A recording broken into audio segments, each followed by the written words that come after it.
Gotta get you mic'd up here. Basically, you can just either clip it. Oops. Okay. Test. You can either clip it to your shirt, or you can take this off like a magnet. Oh, word. It can go like nipple level, collar level, stump, wherever you feel better. Okay. Up to you. It doesn't have to be perfect. Okay. Magnet's such a simple idea, but so convenient. I know. And it's a good magnet. Yep.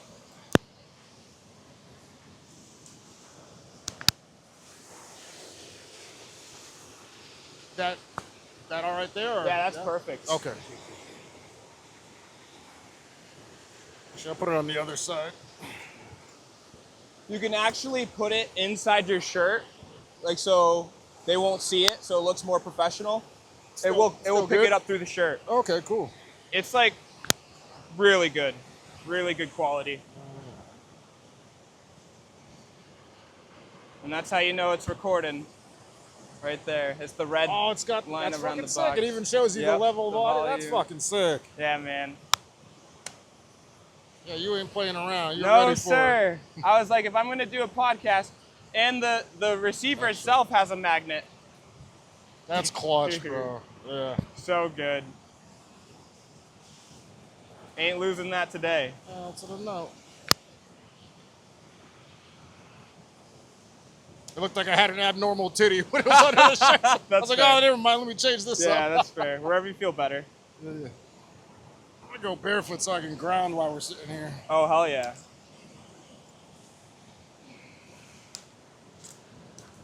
So I got you a water if you want it, but you got your own. Oh, yeah. Good looks. I actually got you some in my truck, too. Oh, awesome. Forgot. That's funny.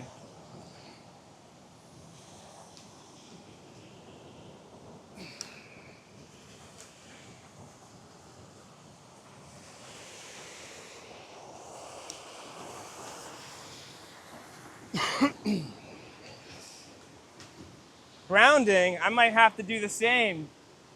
Yeah. Man, I first discovered grounding for myself like at least 5 years ago now, and I was watching this video. It's this older white guy, like senior citizen white guy named Clint Ober, and he was talking about it. He didn't discover it, he rediscovered it. Some Frenchmen, like in the 1800s, discovered it, and then it just disappeared from knowledge. And he rediscovered it 3 decades ago, and all he did was take an alligator clip with like that metal HVAC tape and put a couple strips where his feet go on the bed, clipped it to it, and put a wire outside with a stake in the ground. And I'm like, there ain't no fucking way. So I used to take sleeping meds for 2 decades, every single night, otherwise I could not sleep. Really?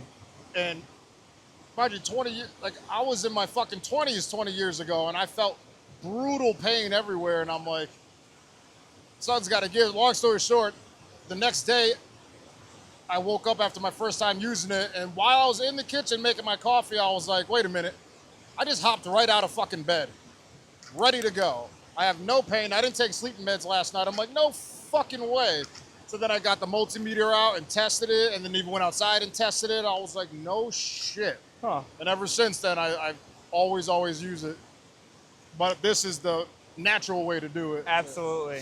Absolutely. Yeah, I just ordered some like glove socks for your feet. Mm-hmm. So it's like some of them make copper bottoms, so they like absorb more electromagnetic from the earth. Yeah. But the glove feet allow you to get used to, if you were always walking on your shoes, it lets you have less of a shoe, so you can train your feet to like ease into barefoot walking. Some people just, I see some of my hikes, people walk up a mountain with just bare feet. Yeah. And so I'm like, maybe not yet, but like I want to like train my feet more so I can just like walk outside with just no shoes. I used to be like that before Jess and I started dating now almost 9 years ago. And then she'd make fun of my feet because they were all beat up. I'm like, I don't give a fuck what my feet look like. They're for kicking people and they're for walking around.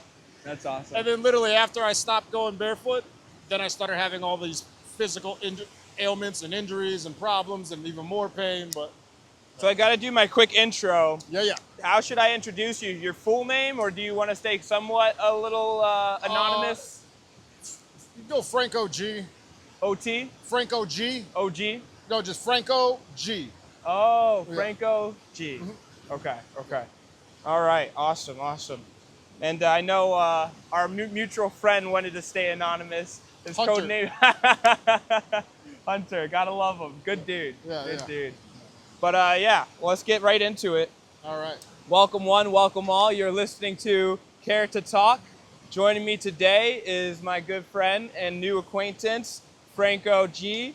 And episode 5. Come a long way. We've upgraded our view to some gorgeous waterfalls. And we'll jump right into it. Nice to meet you. Thank you for taking the time out. Thank you, bro. Pleasure's mine, man. Pleasure's mine. I don't know too much of your accolades. I know, this is my first day actually meeting you. So we'll get into it. I know you're a shaman of sorts. I know you do a lot of cool, interesting things, and that's why I wanted to interview you in the first place. But break it down for us. What is your background? What do you do for a living? So my background is super diverse. I've done almost every job you can think of. Wow. Starting at 14, I was a dishwasher. Okay. I've done everything in construction from like framing to finish.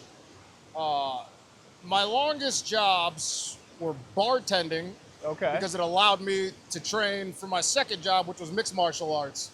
Really? And that allowed me the flexibility and the financial freedom to be able to train full time, work a couple nights, make a lot of money. A few years ago, I got back into training and teaching, not specifically MMA, but Muay Thai kickboxing. Dude, for striking.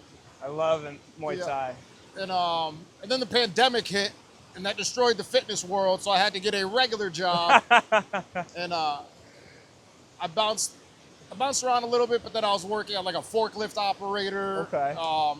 And then I got a job at this company that literally makes all the cardboard boxes from start to finish. So I'd be on this massive machine called the corrugator, and I was working that job. And then I got injured 3 times. Jeez.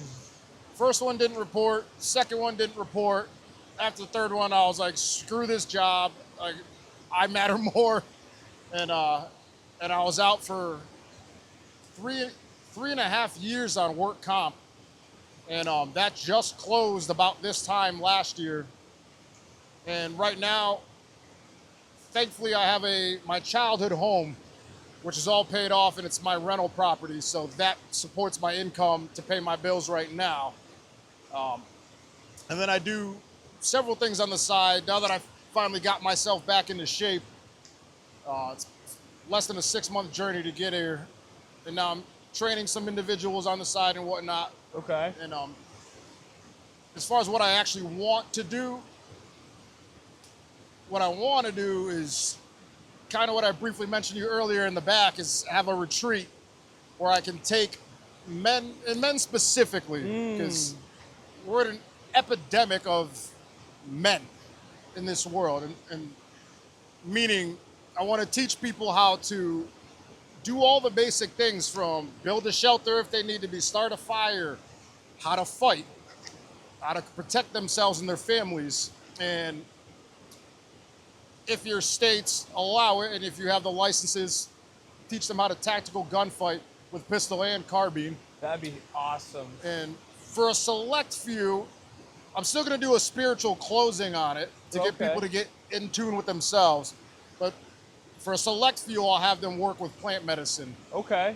And really, really awaken and find themselves. But my goal is to help men be men again without all the bullshit and all the stigmas. And I'm actually going to be following in your footsteps with a podcast. Let's go. Which I finally came up with the name. It's going to be Project Fireside. Okay. And that's a cool name. Thanks. It took a while. But that's the hardest part, is finding the name. Yeah, because everything else I thought of, I Googled it, and there was like 10 others. I'm like, damn. But Project Fireside is going to be specifically in an evening, nighttime setting by an epic fire. And it's going to be men opening up and talking about every and anything. And the goal there is to give, I hate the term safe space because of how it got abused so long over the years. Oh, but yeah. To give a safe space for for men not to feel judged, to be vulnerable, to realize there is no judgment there, and we're all there just to help and try to help one another heal ourselves. I always joke around and I'm like, we need unsafe spaces, or like where you can offend anybody and like say whatever you want. Yeah, and amongst true friendship and men, you can do that. Absolutely. So, Absolutely. Like no one slays me harder than my homies, you know? Exactly. Dude, that's fantastic. That's a lot to unpack right there. Yeah. That is huge. Yeah. And I honestly am running parallels with you with the whole, I want to be a life coach and a motivational speaker and like not just help, anybody, with, working out, which I do as my personal training and my fitness coaching, but like finance, investing. I'm huge into crypto and investing. Good stuff. And so that and like motivation and discipline and like teaching them life skills and survival skills on top of, just like, prepare for the worst. We all get too comfortable and, with the system and living in, convenience nation, and we forget there's a whole real world out there. Yeah. And all it takes is one big catastrophe. We got a glimpse of it with COVID, but like a real, no more convenience store, no more Walmart, no more. What do? Most people will die. Quickly, yeah. And Tragically. so, can you grow your own food? Can you take care of yourself and your family and, self-defense and all of that would be like the ultimate goal. So it was just destined for me to meet you, dude. Like, absolutely. Stars aligned like so well. And I have so many questions about that and, and just like, your plan and like what you would like to see it achieve, because, we could, talk about, these dreams all day, but like, we got to find a way, we got to find a plan of action to take. Yeah. And that's what we really want to focus in on is like, what are the steps we can take to get to that? Yeah. The people along the way, and the fact that you're doing it specifically, I was going to, plan to help, as many people as possible, but the men in general, especially, like, feminism did a big number on like empowering women, but there was never like a real, like, I feel like men definitely fell by the wayside. A large amount of men nowadays, have a high rate of suicide, and it's not really talked about too much. Like, what's that? Suicide. No way. Yeah. No way. For those who can't see, he has a scar right on his forearm there. Knife. This exact one. Yeah. Holy shit. Yeah. Holy shit. And look at you now. You made it out of that. You're here. You're doing good. I want to take a break and talk about that for a second, if you don't mind, if you're comfortable sharing that experience, because, a lot of guys going through something similar, can really relate. And so, like, how old were you when you decided to try to take your life? So this was maybe 5 years ago, but that wasn't my first at all. Really? Yeah. When I was 13 was my first attempt. My best friend, who was like my brother, had committed suicide, and sorry to hear that. I had survivor's guilt, which I felt like I could have saved him. I could have stopped it if I only had done this and done that. I mean, now I know the difference, obviously, but then I didn't. And I believe it was right after his funeral. His name was Matt. I was in my room and I had this little Swiss Army knife my dad gave me. I was carving R.I.P. Then I was going to write Matt in my wrist, and then I was going to cut above it. And my dad came in, saw me, and I was fully prepared about to get my ass whooped. And thankfully that didn't happen. I think he was more shocked about it too, and he stopped me. And it was one of the only times in my life I had a heart-to-heart moment, a peaceful moment with my dad in that sense, which stopped that. And throughout life, there was several other almost attempts. About seven or 8 years ago, when I was drinking like a fish and blowing Percocets up my nose, I pulled a gun to my head, pulled the trigger. Oh no, sorry, I put the gun to my chest, right in my heart, pulled the trigger, and it just malfunctioned. I racked it, round came out, did it again, and it malfunctioned again. and something made me stop after that. And holy shit! Talk about a sign. Which I didn't understand at that time. God. Yeah.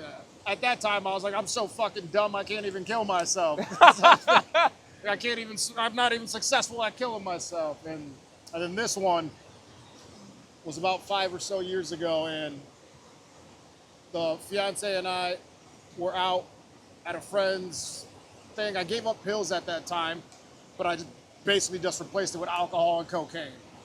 So we went to an event at a friend's house, drank, blew some lines, had a great time the whole time. On the way home, I had another nip in my pocket. I was like, fuck it, just one more.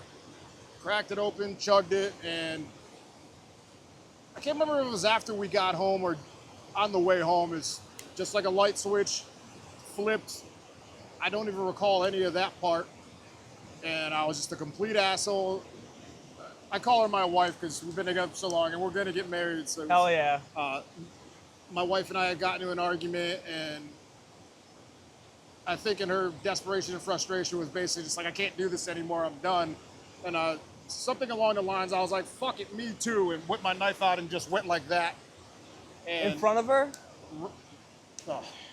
Right in front of her. And what's even worse is the blood went all over her and everywhere. And she ran to the bathroom. I kind of just stood there, still talking shit like an idiot, not realizing the gravity of what I just did because I was so fucked up and not in my right mind. She came back with a towel trying to wrap it around my arm, and I pushed her away and went to run out of the house and was talking shit to her as I was running out of the house. And I made it down the street while still turning back talking shit, and maybe not even 50 yards from the house, I collapsed and passed out.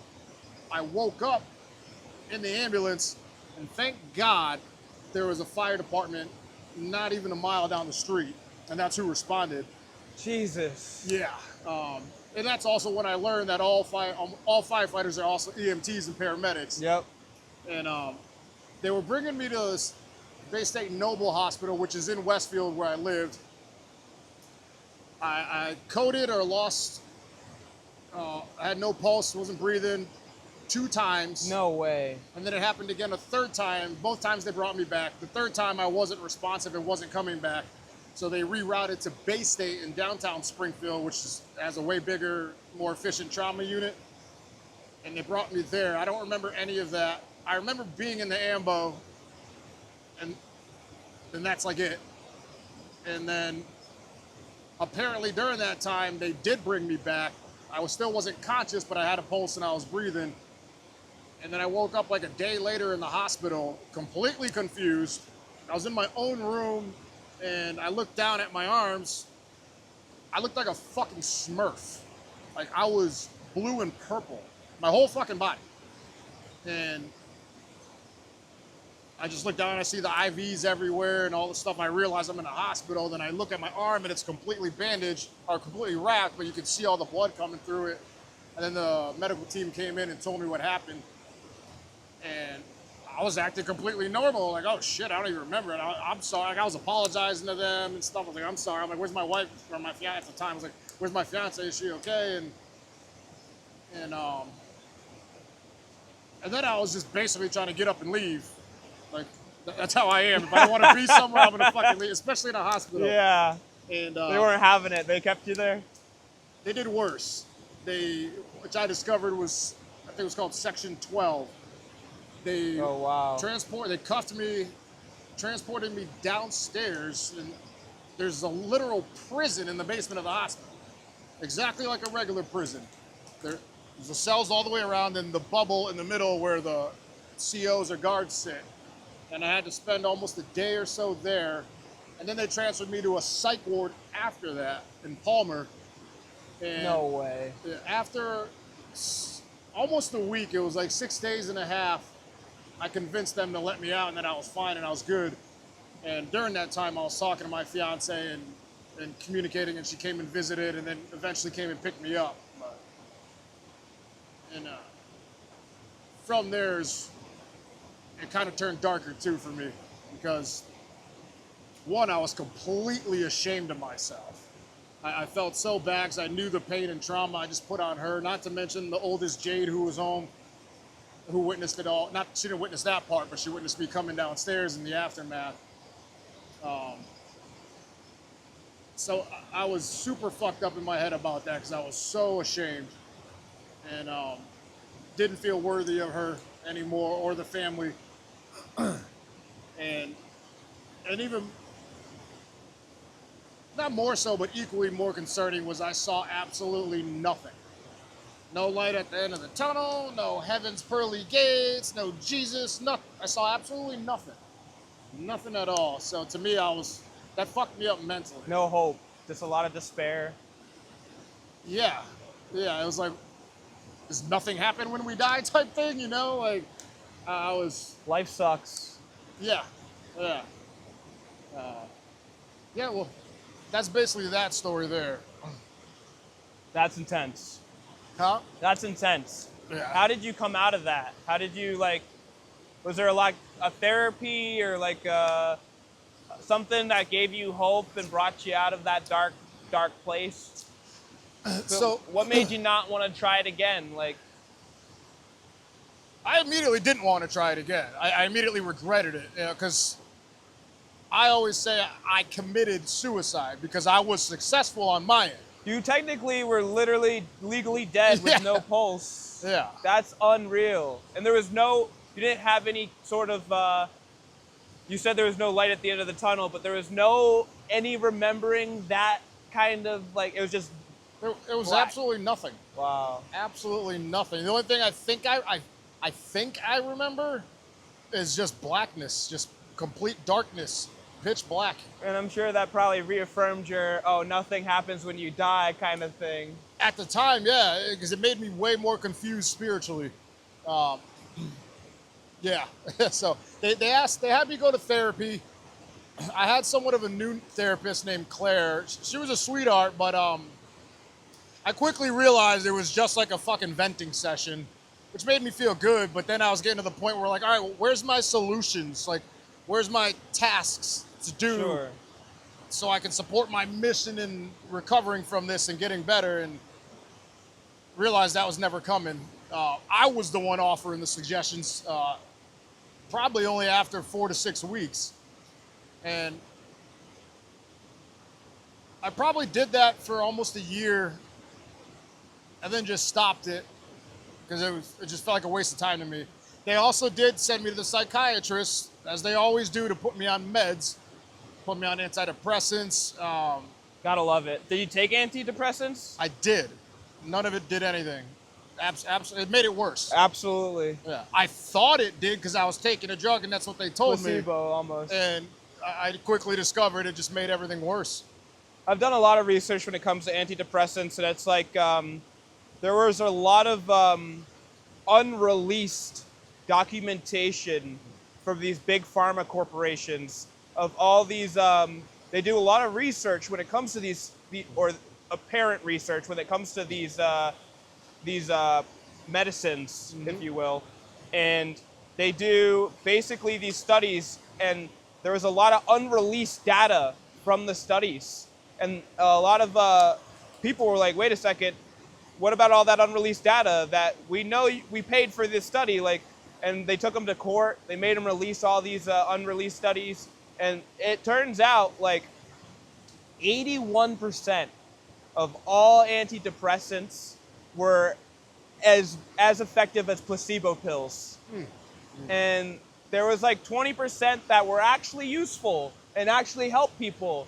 But like 81% of all the studies that they've done, they show that it is as much as a placebo. And when every depressant has like a side effect of could cause depression, suicide and or death. You might like, that's the thing I'm trying to fight. Like, I don't know if the math is adding up. I'm no mathematician, but something's not right here. I'm only half Asian. I'm not good at math, but that math ain't mathing, bro.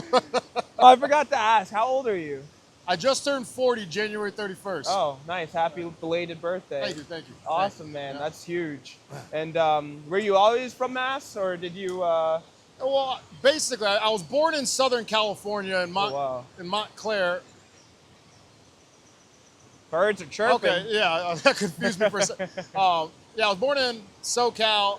I always had thought up until a couple years ago that I moved here when I was like 5 or something, or like an older toddler. That wasn't the case at all. I moved here basically when I was a baby. Wow. We lived in these projects for a little while, maybe like a year or two, and then moved into my childhood home in a much nicer area, but also a 5-minute walk from 2 different of the worst projects in Springfield. And then I basically grew up in Mass. Yeah, talking about math. Yeah, lived in Connecticut with a little bit with my mom for a couple years. Lived in Florida for about a year, and then back here. Yeah. So your parents aren't together? No, they actually got separated and divorced. I want to say within 6 months of my best friend killing himself, and in between that time frame, my nana moved back from Florida to basically pass away in our house from throat cancer. So all 3 of those things happened in like 6 months. From what cancer? Throat cancer. Oh man. Yeah, and that was fucking tough because I watched her deteriorate, and then she passed in our house. My granddad's dealing with that right now. It's not easy. Oh man, my apologies. It's life, man. I mean, half of it, you know, is just sucks. There's nothing you can do about it. The other half, you know, it's life choices. And like, if you smoke every day and you are overweight and you don't take care of yourself, you're kind of asking for it. But at the other side of the thing, sometimes it just sucks because it's like you could be as healthy as you possible and you still get cancer, and it's like, fuck, dude. I could talk about that for an entire day. I know. Yeah. I would love to hear a little bit more about it too, because, you know, it's something that affects everybody. Everybody knows somebody who's dealing with cancer right now. Yeah. And it's one of those epidemics of life that, you know, it is very hard, and it ties into this death thing, and we're going to come full circle in a bit of like, you know, what happens after you die. And so that's like, I want to get your quick, you know, Spark Note edition of like, we'll dive into it later, of course, but like, what do you think happens when you die? A quick summary now, because it's changed several times in my life, but now I believe in reincarnation. Okay. But I also believe that reincarnation is the trap. And I believe we can break free from being reincarnated in this 3D realm and to ascend into the higher dimensions and the higher realms. Absolutely. Because I believe that's ultimately where our soul and our energy comes from. Okay. That is a very popular train of thought for certain individuals in our sphere of thinking. And, you know, I personally don't know. I like to think, you know, it's one way or the other. And it's definitely changed a lot through my life. I definitely hope there's something after. I hope, you know, whether it's reincarnation or you die, you wake up from a dream, and then you're like, oh shit, this is my real life, and that was just a dream. And like, you know, whatever the case may be, you know, I think, you know, I come to terms with like, if I had a choice of dying and being reincarnated, or dying and living in a world or a realm where evil still exists, or have the choice of nothing, and it just, you close your eyes, you remember what happened when you were born, that's going to be what's after you die. And if that was the choice, I would choose the latter. I think, as scary when I was younger, I was like crying in my bed all night long, like thinking about what happens if nothing happens when you die. But I've come to peace with it. It's almost like, no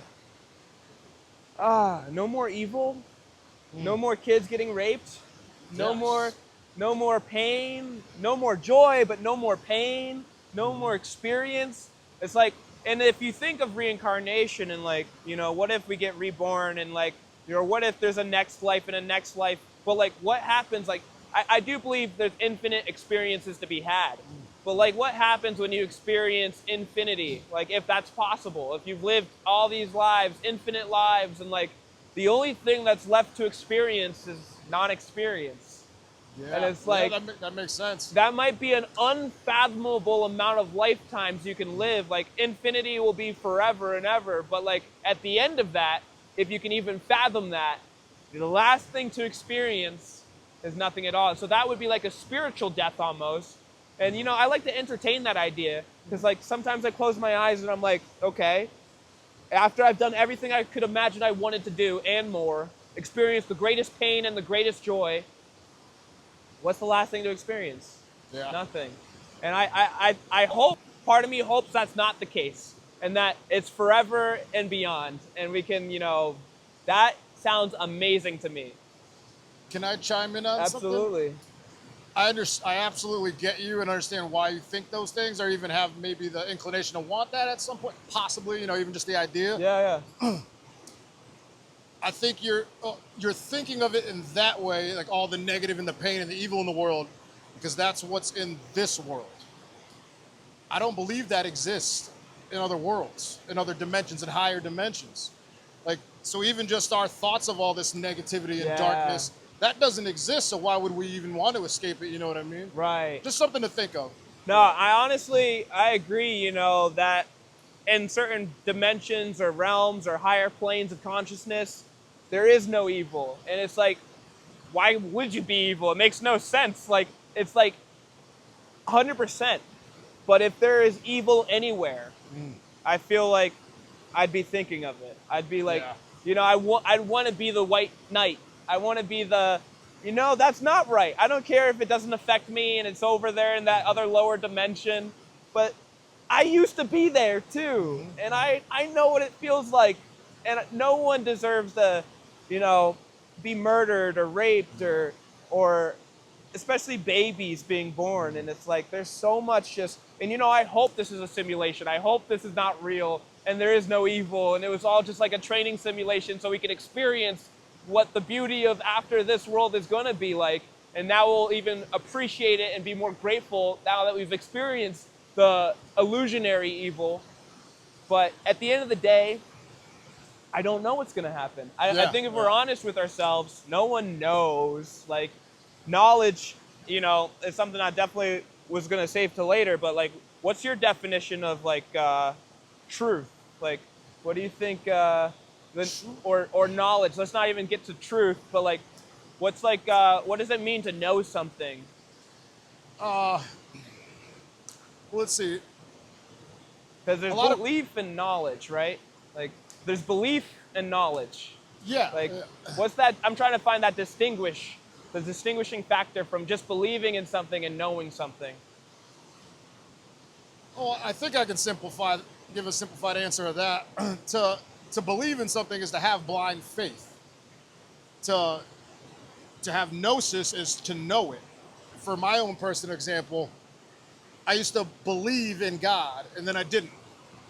Until I had a spiritual awakening a little over 3 years ago and went down the plant medicine route. Now I know God. I know God exists. You've experienced it. Yeah. And I like how you said gnosis. Not a lot of people even know that word. Yeah. And so, As far as the knowledge without being able to apply it is basically useless. If you don't apply it, then you don't become wise and you don't have wisdom. Knowledge is supposed to lead you to wisdom. Hence, all the elders amongst every community in an indigenous tribe and all our ancestors, they revered their elders because they lived with so much knowledge and experiences that they gained the wisdom of it. Absolutely. Yeah. There's this famous quote. I forget what philosopher said it.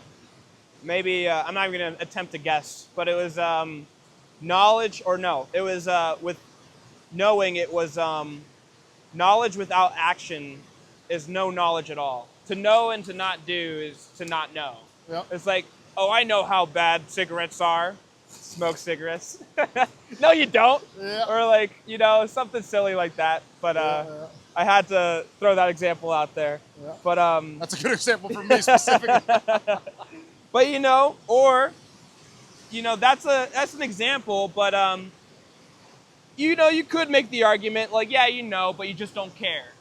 Right? Like, yeah, I know being an asshole and littering and doing XYZ is not the best thing. It's not the right thing, but I don't care.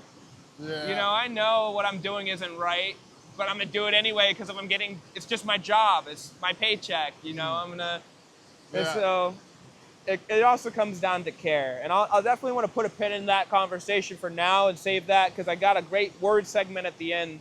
But I want to dial and rewind, retrace back to, the suicide thing, because especially you said your best friend, your brother. Oh, since my best friend at 13, I've lost, I can't even remember how many friends to suicide and tons to death. I remember specifically 2012, I lost exactly 12 people in that 1 year that were super close to me. Were they all guys? All but 2. Oh, wow. Yeah. So 10 out of 12, which was rough, but sorry, go ahead. No, I was just going to dive into it. And, I'm not trying to be like, oh, men, we kill ourselves way more than women. Women, they don't kill themselves and their mental health isn't, declining as well. And, I think the state of our society, everybody's mental health is declining. Like, you can't be in this world and, not be affected by the evil and the chaos and the suffering that is unreal. And, there just goes to show, you got 9-year-olds twerking and, girls and, kids, the slut shaming is not a thing anymore. It's more like slut glorifying and slut praising. Praising, literally. And it's like, dude, can't we just I would used to ask women would you let your daughter wear that? And they'd be like, no. But now it's yeah, and they do. Dude, what? Yeah.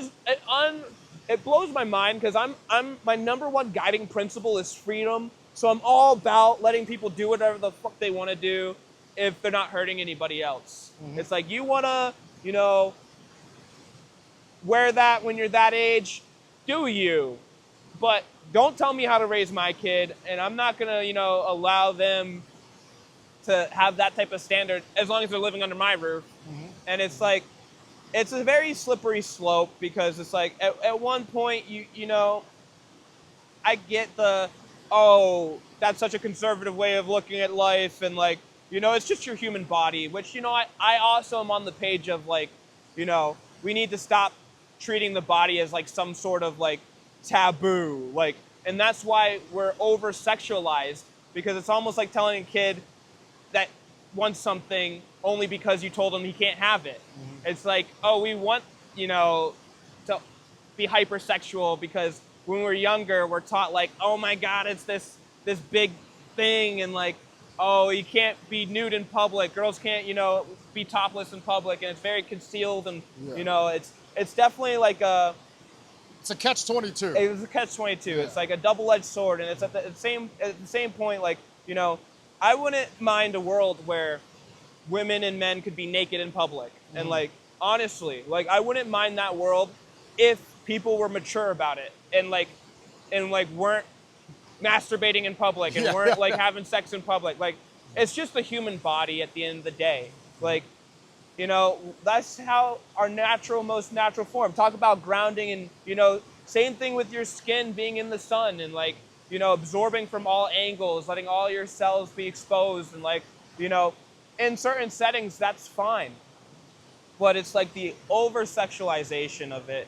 It's the lust aspect of it, the kids nowadays, the social media and just being exposed to all of it. It's unreal. It is absolutely unreal. I don't even know. The everything you're talking about and the degradation of society and the sexualization, especially of children. This is a massive rabbit hole, but it's 100% engineered. It's been a long game for a long time. I think everything in our society is designed very, very particularly designed and engineered, socially engineered to distract us and tempt us and divert us and lead our souls astray from what really matters.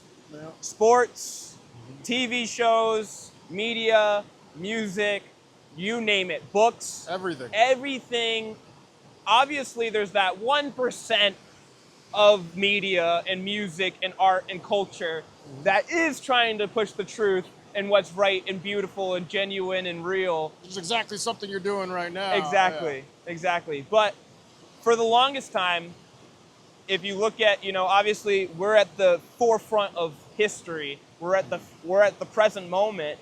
If you look at nowadays, you would think, oh, there's this massive awakening going on, and because of social media, I know 10 influencers who think like me. But if we pull back and okay, we're in America, not the entire world has an iPhone. Not the entire world has, internet, energy, access to this information.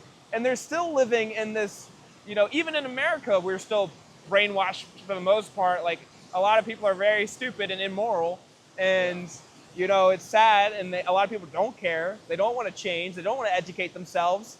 And so it's like, even still, we are a lot better than the majority of history, and how majority of history has just been book burning after book burning and conformity and just controlling on a large scale, larger than it's ever been.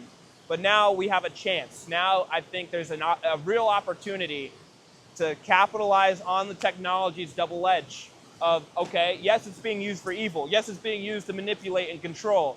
You can see it with social media and direct correlation of suicides in men and suicides in general. It's like, yeah, we see it all, but we can also use it for good. We can use it to spread that message. We can use it to educate. We can use it to inspire and motivate and hopefully change. But everyone's like, oh, that will never happen. And it's like, not with that attitude. Exactly. And it is happening. I always say it's the Great Reset versus the Great Awakening. Yeah. And for example, you and I would not know each other if it wasn't happening. You wouldn't have had the conversation with Hunter. Right. I wouldn't have watched that episode, that podcast episode, And we are the 1% that is awakened, truly awakened. And the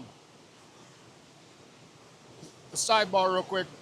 After my awakening, I had this conversation with some friends in Mexico, and I'm like, we truly know more than 99.9% of the world, and I realized that I still don't know jack shit, and I'm okay with that.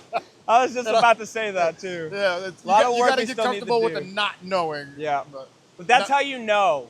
A lot of people are out there thinking that they're hot shit, and they have life figured out, and they know it all, and that they're the arbiter of truth, and that they have figured everything out, and they don't need to learn anything else. Yeah. And that is the most dangerous place you're going to find yourself in. Being in a place of knowing you don't know shit. Mm-hmm. Knowing, obviously, 1 + 1 is 2, and basic, don't touch the fiery stove, you're going to burn yourself. Mm-hmm. But on the grand scheme of what happens after death, what's the meaning of life, what's all this, X, Y, Z, it's like, to have that certainty and not even be able to question yourself, just the asinine, what's the word I'm looking for? The arrogance is just, the hubris is just unfathomable. I can't even imagine thinking like that. I can't even wrap my head around. Half the time I squeeze my eyes and open them because that's what I do when I'm in a nightmare. And I'm like, am I dreaming right now? I'm genuinely in shock and disbelief on how far society has fallen. And it's always fallen. It's getting better. And as I was younger, it was very bad. And then because I had a terrible childhood, and my life has just gotten better and better and better. And I hope it continues that way. But to zoom out and just think about how did we get this bad? How did we let ourselves? Because when this country was first founded, we didn't have as many laws as we do. Yeah. And we didn't have as many, taxes as we do. And it's how did we let ourselves get more poor and more poor and more taxes and more taxes and more laws and more? How did we give our freedom away that much? And it's just we traded it for comfort. We still do to this day. Yeah. That's probably exactly what it is. Compliance and comfort and the illusion of safety. There's never safe. There's no such thing as safe. No. And it's as we both believe in, no one's coming to save you but yourself. Absolutely. And, you know, people really got to realize, you know, at the end of the day, someone has a gun to your face, you call 911, they're not going to save you. They're going to investigate your murder. Yeah. It's 25, 30 minutes later. You're responsible for your own safety. And I'm going to pause here for a moment. I have PTSD from all my past camera fails. Oh, so I'm just going to double check and make sure it's recording. I'll run and take a piss real quick. Absolutely.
Well, at least I got the first 30 minutes. When I went over there, it was kind of black, but got the audio here. Oh, it did malfunction? It recorded the first 30 minutes at least. I don't know how long we've been talking for. I don't either. Can't be longer than 30. Yeah. Or 40. Maybe I missed 10 minutes of footage, but that's all right. Okay. Most important thing about this is the audio. Yeah. The audio is what matters. Yeah. I honestly just need to make the investment and get an actual camera. They're so expensive and there's so many options. I know. It's like, dude. And the phone is absolutely good enough. It's one thing if you were stationary and in a studio. Yeah. But because then you got to risk bringing all that equipment out and God forbid something happens. Yeah. But I get it too. I like to, it would be ideal if I had my camera turned around so I could see it recording, but I like the cinematic mode. Yeah, you can't do it on the other camera. I know. It is what it is. We make best with what we have. And, but where do we just leave off at? Oh, let's see.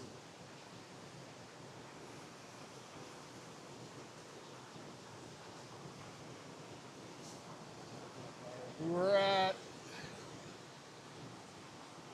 talking about society, knowing what we know and realizing that we still don't know, the arrogance of people. Yep.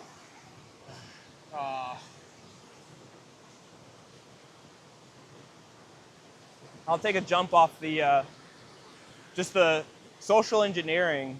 Ooh, okay. Oh, and you know, we were talking a little bit about enlightenment. I was going to ask you, when it comes to your enlightenment, what was your biggest realization? I don't think I've ever even thought of that.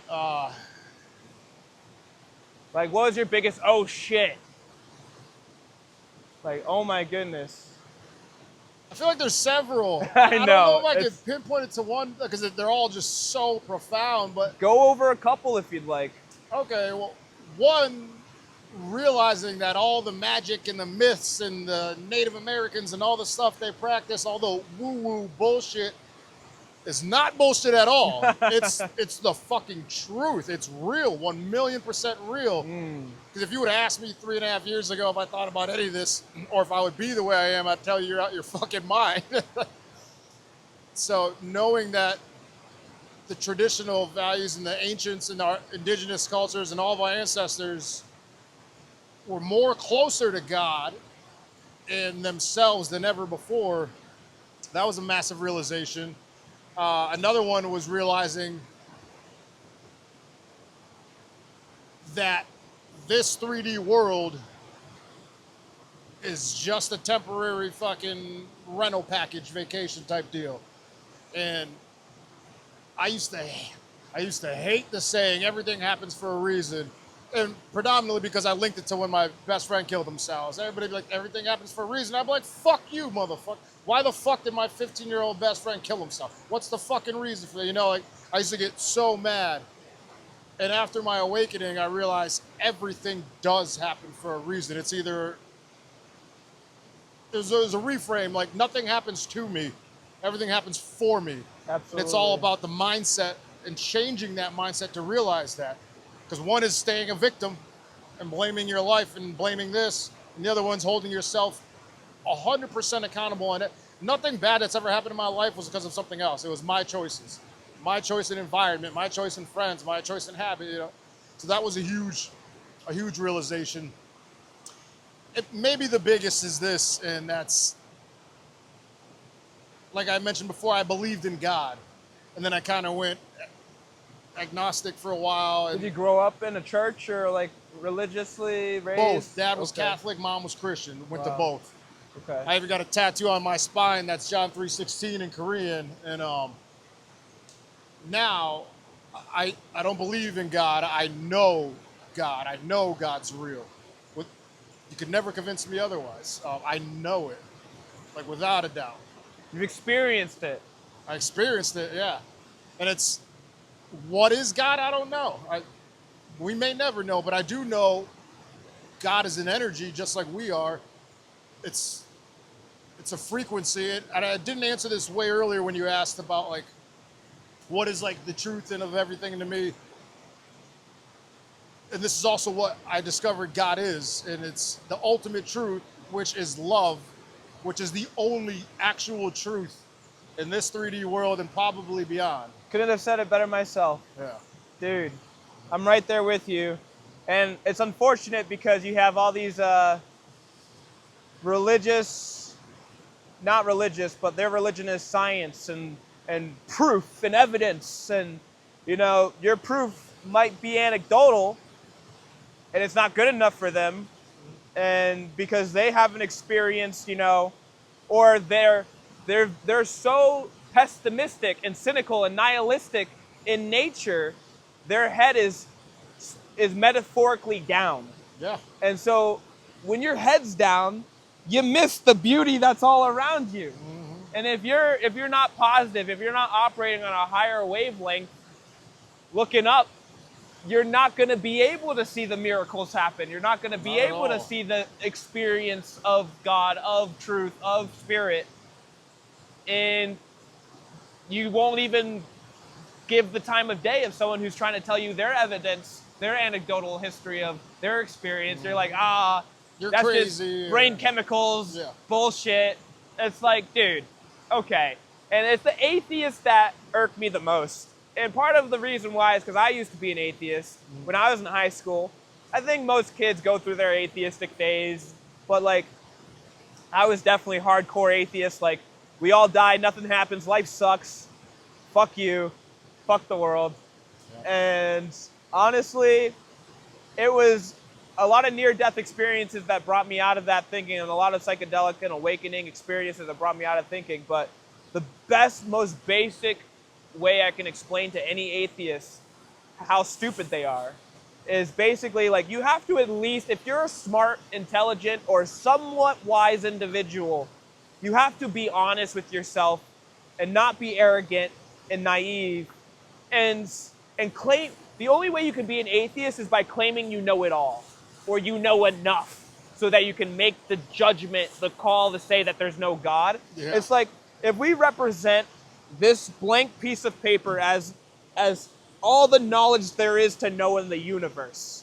Like, obviously, there's a lot more than this piece of paper.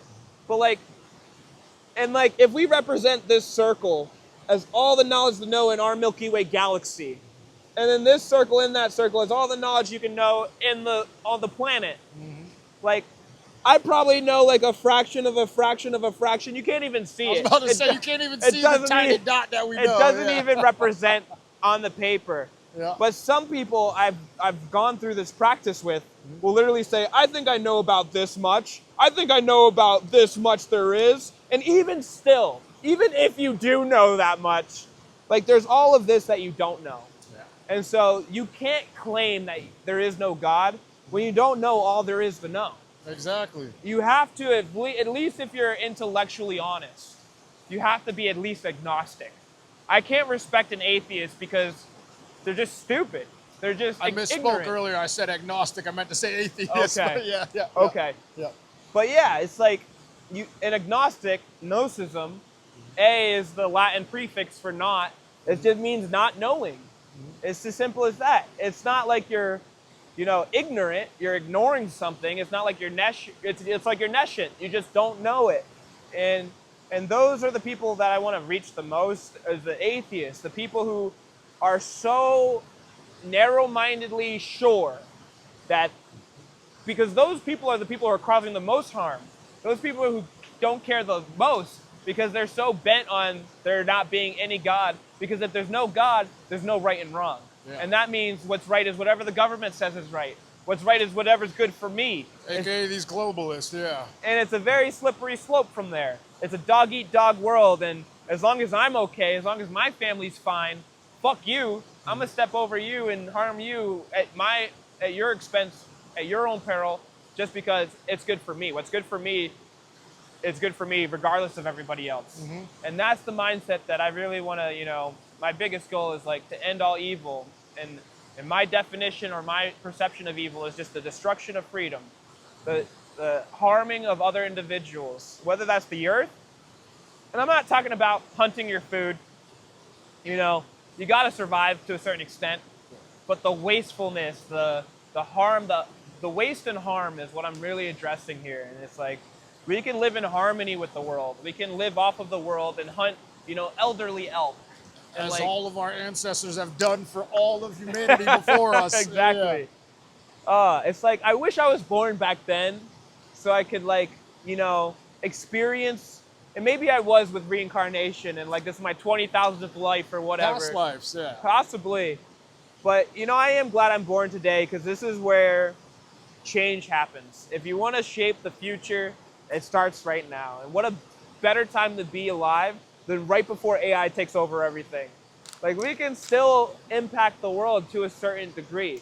And a lot of people, they just don't understand how powerful they are. Mm-hmm. They think that they're so weak, that the world's so big and I'm so small. What can I do about it? You're not gonna change anything. I've had my family, my father even, he literally told me when I was 8 years old, the world's one big flaming house. Everything's on fire. And it's burning down, and you can't save it. There's nothing you can do to save anybody. All you can do is collect your pile of ash and be okay with and hope no one takes your pile of ash away from you. And I was like, what a depressing way to go through life. I was like, dude. It's the point of fucking living then. I know. The point of that, just to be hedonistic and have my little bit of joy and pleasure at everybody else's expense. Yeah. You're saying helping anybody is hopeless. You can't save anybody. And it's maybe to a degree, on the spiritual, on a spiritual lens, it's impossible to save somebody because they can only save themselves. If they don't want to help themselves, you can't help them type of thing. But on a literal sense, you can influence people. You can plant seeds. You can show them your change and your growth. Through example. Yeah. Lead by example. Practice what you preach. I can lay down tools for people. I can show people doors.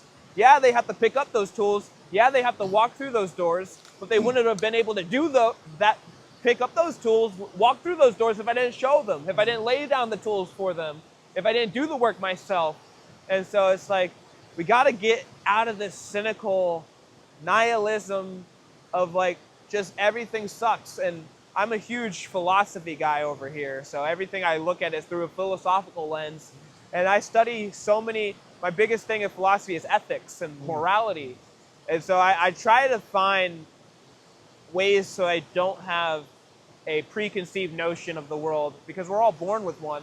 We're all born with a bias of sorts. And the best way to fight your bias is to argue against your stance. is to find what your opponents are arguing and pick apart their argument by arguing it for them.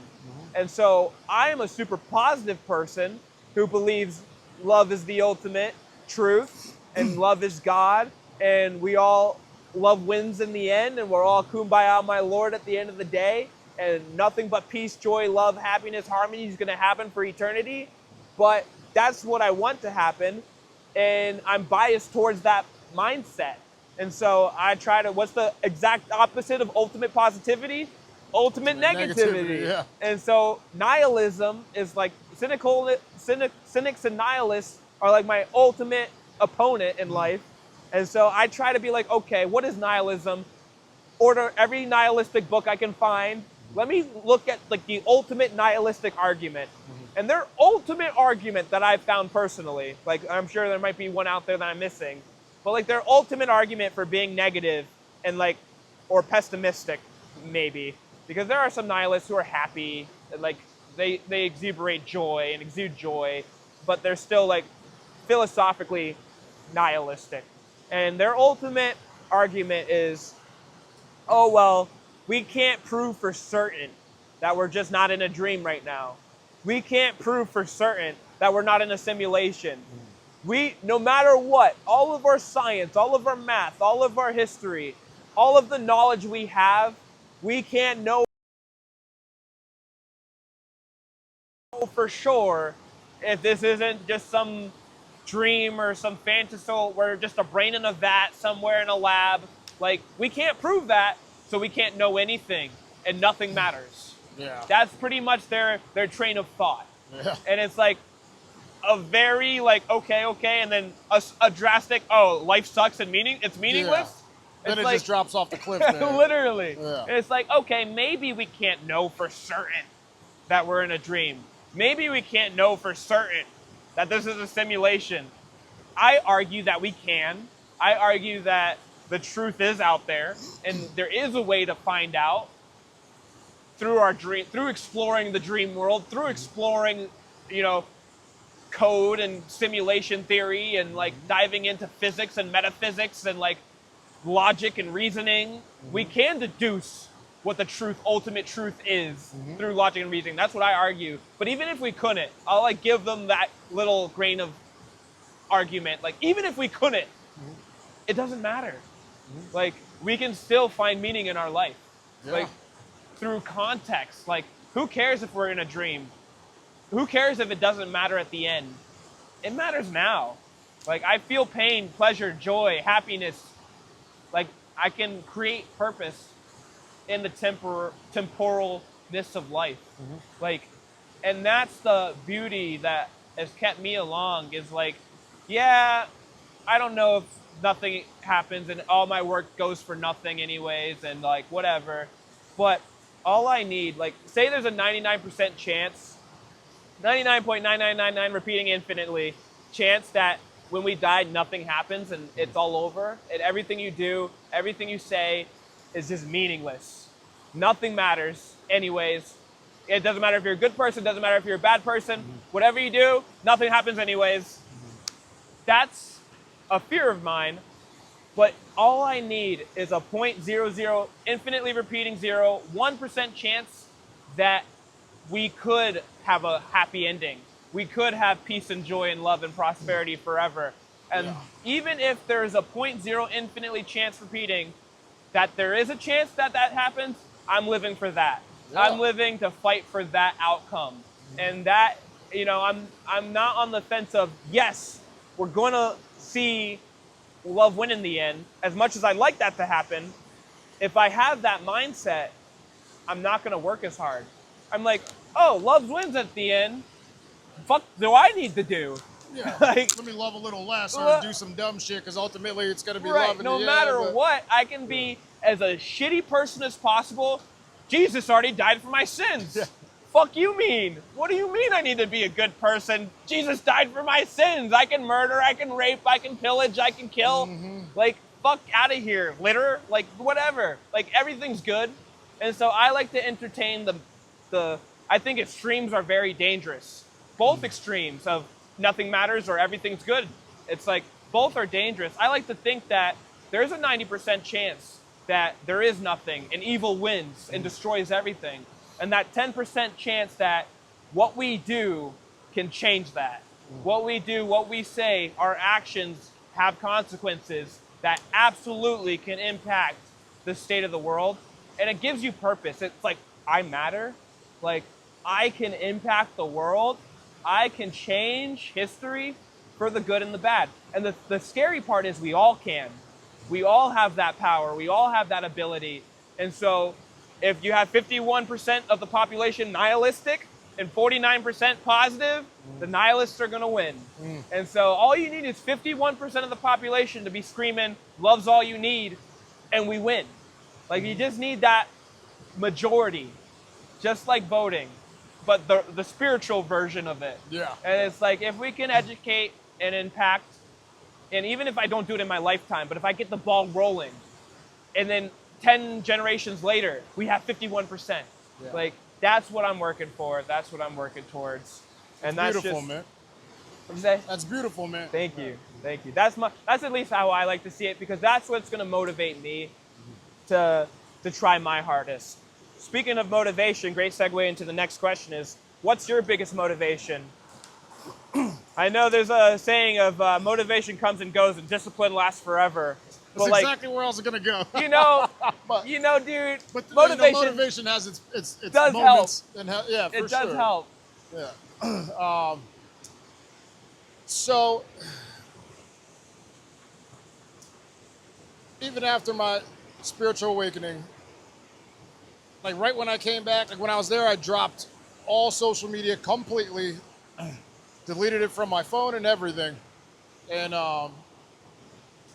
as I was coming back is when the Ukraine war just broke out. So then in my head, I'm like, fuck, World War III, then the back to reality kind of kicked in for me and coming back home and everything. And I'm like, shit, this fucking sucks. And then over the last 4 years that we went through, 4 or 5 years, and seeing all the constant negativity and the bombardment of negative shit in the world and the news cycles, I lost hope for a while. And I'm like,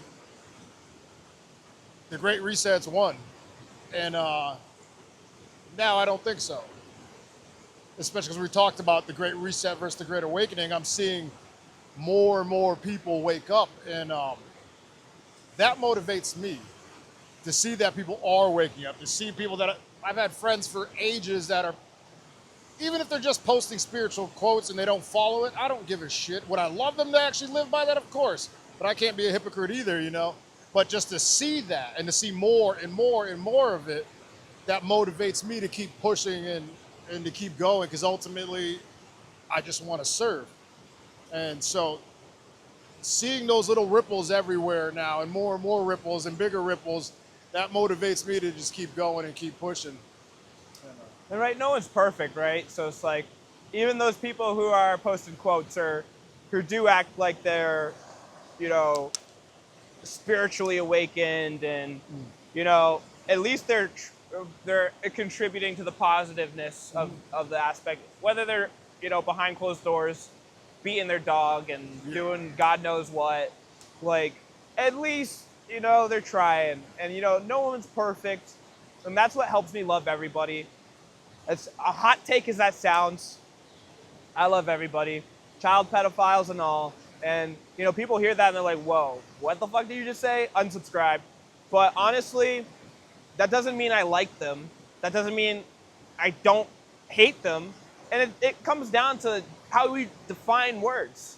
And like, as a human being, you love that person. Exactly. You don't love their character, their personality, right, their thoughts and desires. Right. I don't have to agree with everything everybody says. If I'm a fan of Elon, or if I'm a fan of XYZ, you name him, that doesn't mean I agree with everything they say. That doesn't mean I, like everything they say and do and subscribe to them and just think that they're the best thing since sliced bread. That means I generally like what they generally say. Yeah. And it's like, I generally hate everybody. And, everybody kind of sucks to a certain degree. And not everybody. Like, you're pretty cool. Like, but I can suck at times too. 90% of people, though, I hate. And that just, for me, it means to strongly dislike. I strongly dislike, people who pay taxes to a government that drops bombs on kids' heads. And we're just supporting the problem, especially people who enjoy paying their taxes and take pride in paying their taxes. And like, we need more taxes. And I'm like, shut the fuck up. Like, no, we don't. Like, things God. I hate in life, and taxes is one of them. So. And I can talk, that's a podcast in and of itself.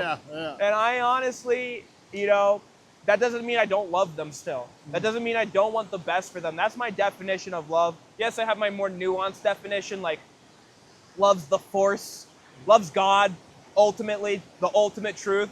But it's the force, it's a force, it's like a law of nature, like the force of gravity. It's not a personified being on a cloud sitting somewhere, judging you for your you did bad there, you didn't do your homework then, you're going to hell now. And it's like, no, love's like karma dharma, cause and effect. It's a law of nature. It's a force that we can recognize and discover through trial and error, through testing and experimenting. Not just blind faith, but the ultimate definition I have for faith is the courage to test your ideas. And that's just it. Love's the force that expands consciousness and connects consciousness with itself. It's the force that connects everything to itself and allows itself to know itself and expand furthermore. And it loves everything. That's the expanded, complicated version. But the simpleton, dumbed down, nuanced definition is, when I say I love you, I just mean I want the best for you. Yeah. I want you to be healthy. I want you to heal from your trauma and your mental illness and your diseases and your suffering. I'm not saying, never feel pain again. Pain's very beneficial and very useful for exercising and building toughness, and pain's a part of life. But suffering is how the mind perceives pain, and it perceives pain, unnecessary pain, as suffering, and we don't need to suffer.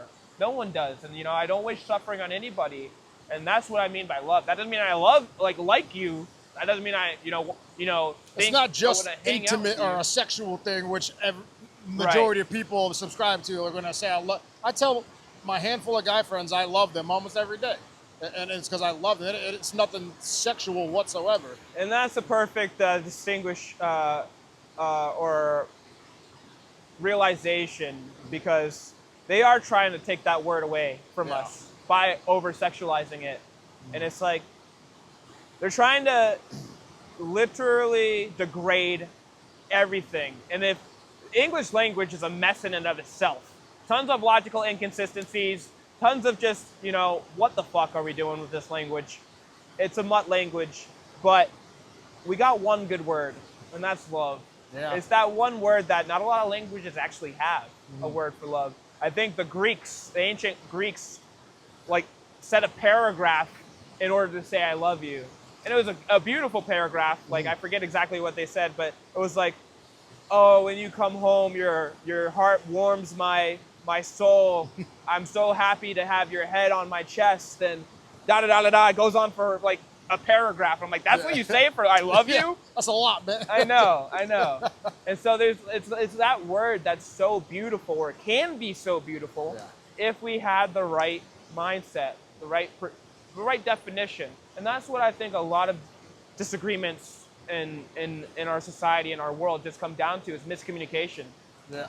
It's like people can't communicate their ideas successfully, and that's something that you can definitely incorporate in your Project Fireside podcast. It's like really trying to communicate ideas effectively. Yeah, and I don't think it's just, obviously there's a massive problem with communication across the board, across the whole planet, and it's not just a lack of communication. A lot of people can't communicate because they're not listening to comprehend, they're listening to rebuttal. All of us do. All of us are guilty of it, especially me when I'm arguing with my fiance about something or trying to get something across. And then I'll preach and I'll say, you're only listening to rebuttal, or come back, and then I'm doing the exact same thing, not realizing it. But we weren't taught to listen, actually listen. I catch myself all the time too in conversations, stop talking. I cut people off. I got to get my 2 cents in there. My voice is more powerful than yours and more important than yours. And it's no, wait a second. We have 2 ears and 1 mouth for a reason. We got to listen more. And I think if people just listen more, they'd understand each other a lot more. And absolutely. I loved, people say understand, overstand, understand. But if we look at the root of understand, it actually means, when I forget the exact root it comes from, but it's like when you take something underneath you, it's likened to taking it within you, like in a slang sort of sense, like how they talked in the old days. When I take you under my wing, or I take you under, I'm feeling, I got a flu I took under, or a sickness I took under. It's like within me, like, and so it's like you genuinely, fully comprehend it because you know it like you know yourself. Like you have that oneness with it. And that was my biggest realization with the awakening thing, is the biggest thing. I don't think you can consider yourself enlightened if you don't believe this, or know this, I should say. We're all one. It's one world. It's not, oh, you're living in your own world. We're all living in our own worlds. Or it's my world and you're all in it. Like, no, it's not your world. It's our world. We're all one. We're all in it together. And when one's suffering, we're all suffering. Yeah. When the world's on fire, guess who lives in it?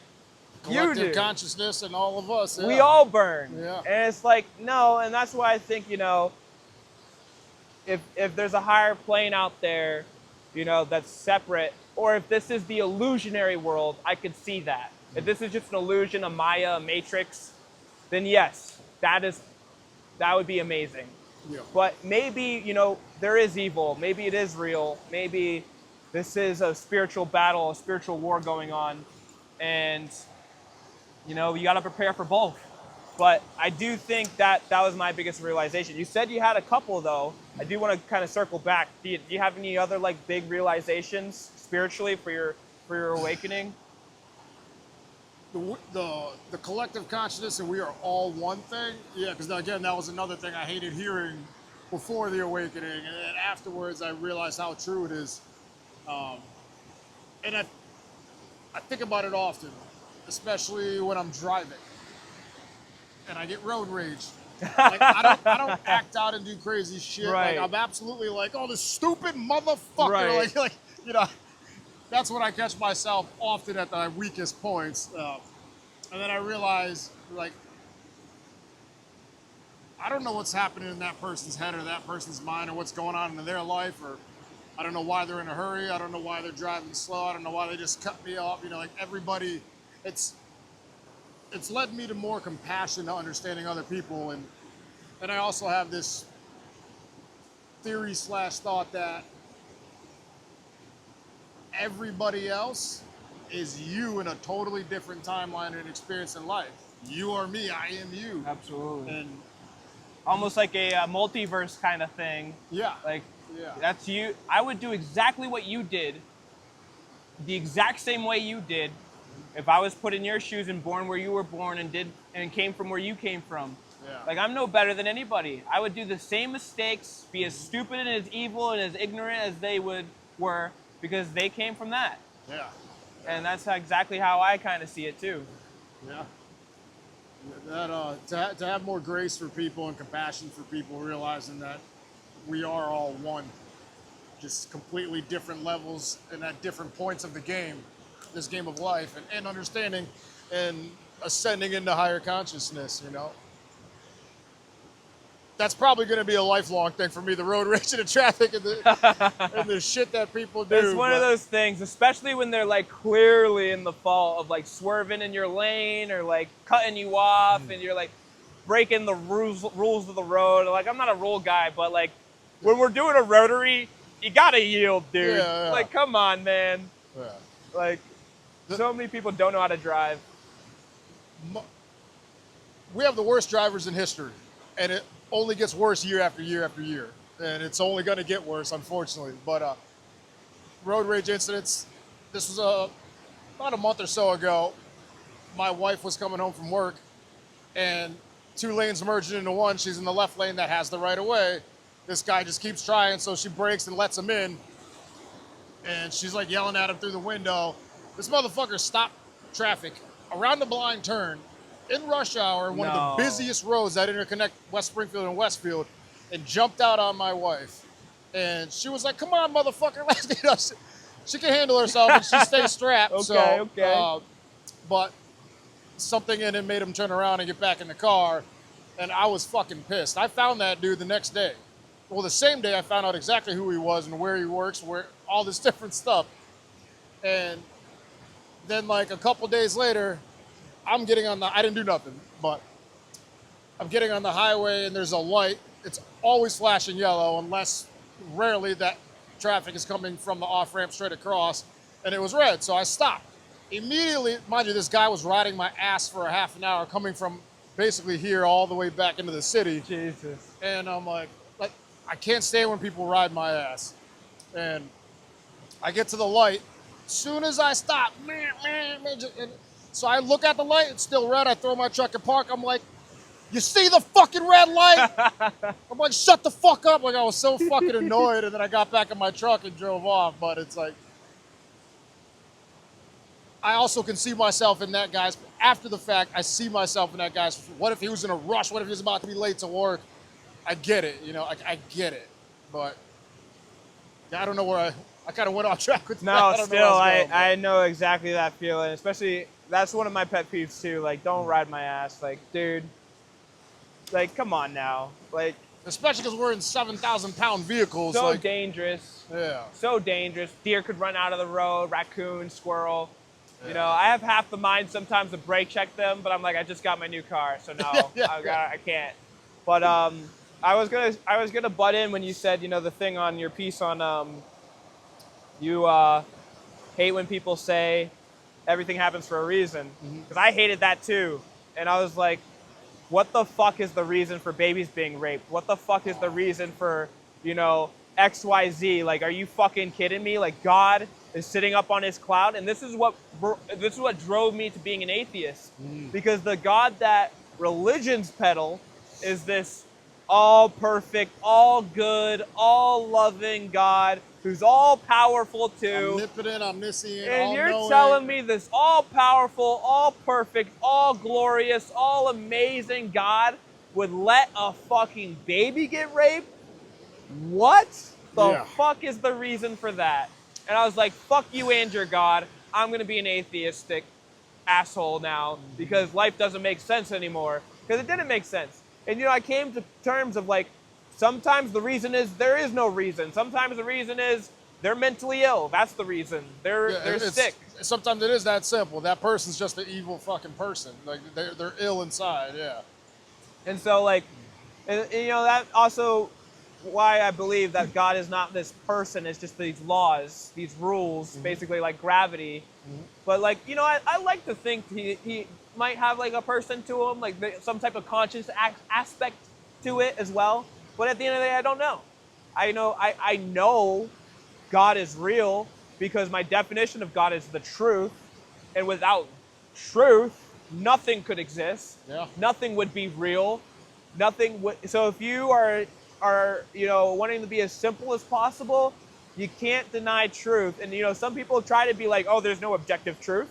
There's no, you know, truth is subjective. It's my world and everyone's in their own world. And it's like, no, dude, it's one world. You touch that stove, I promise you're going to burn yourself.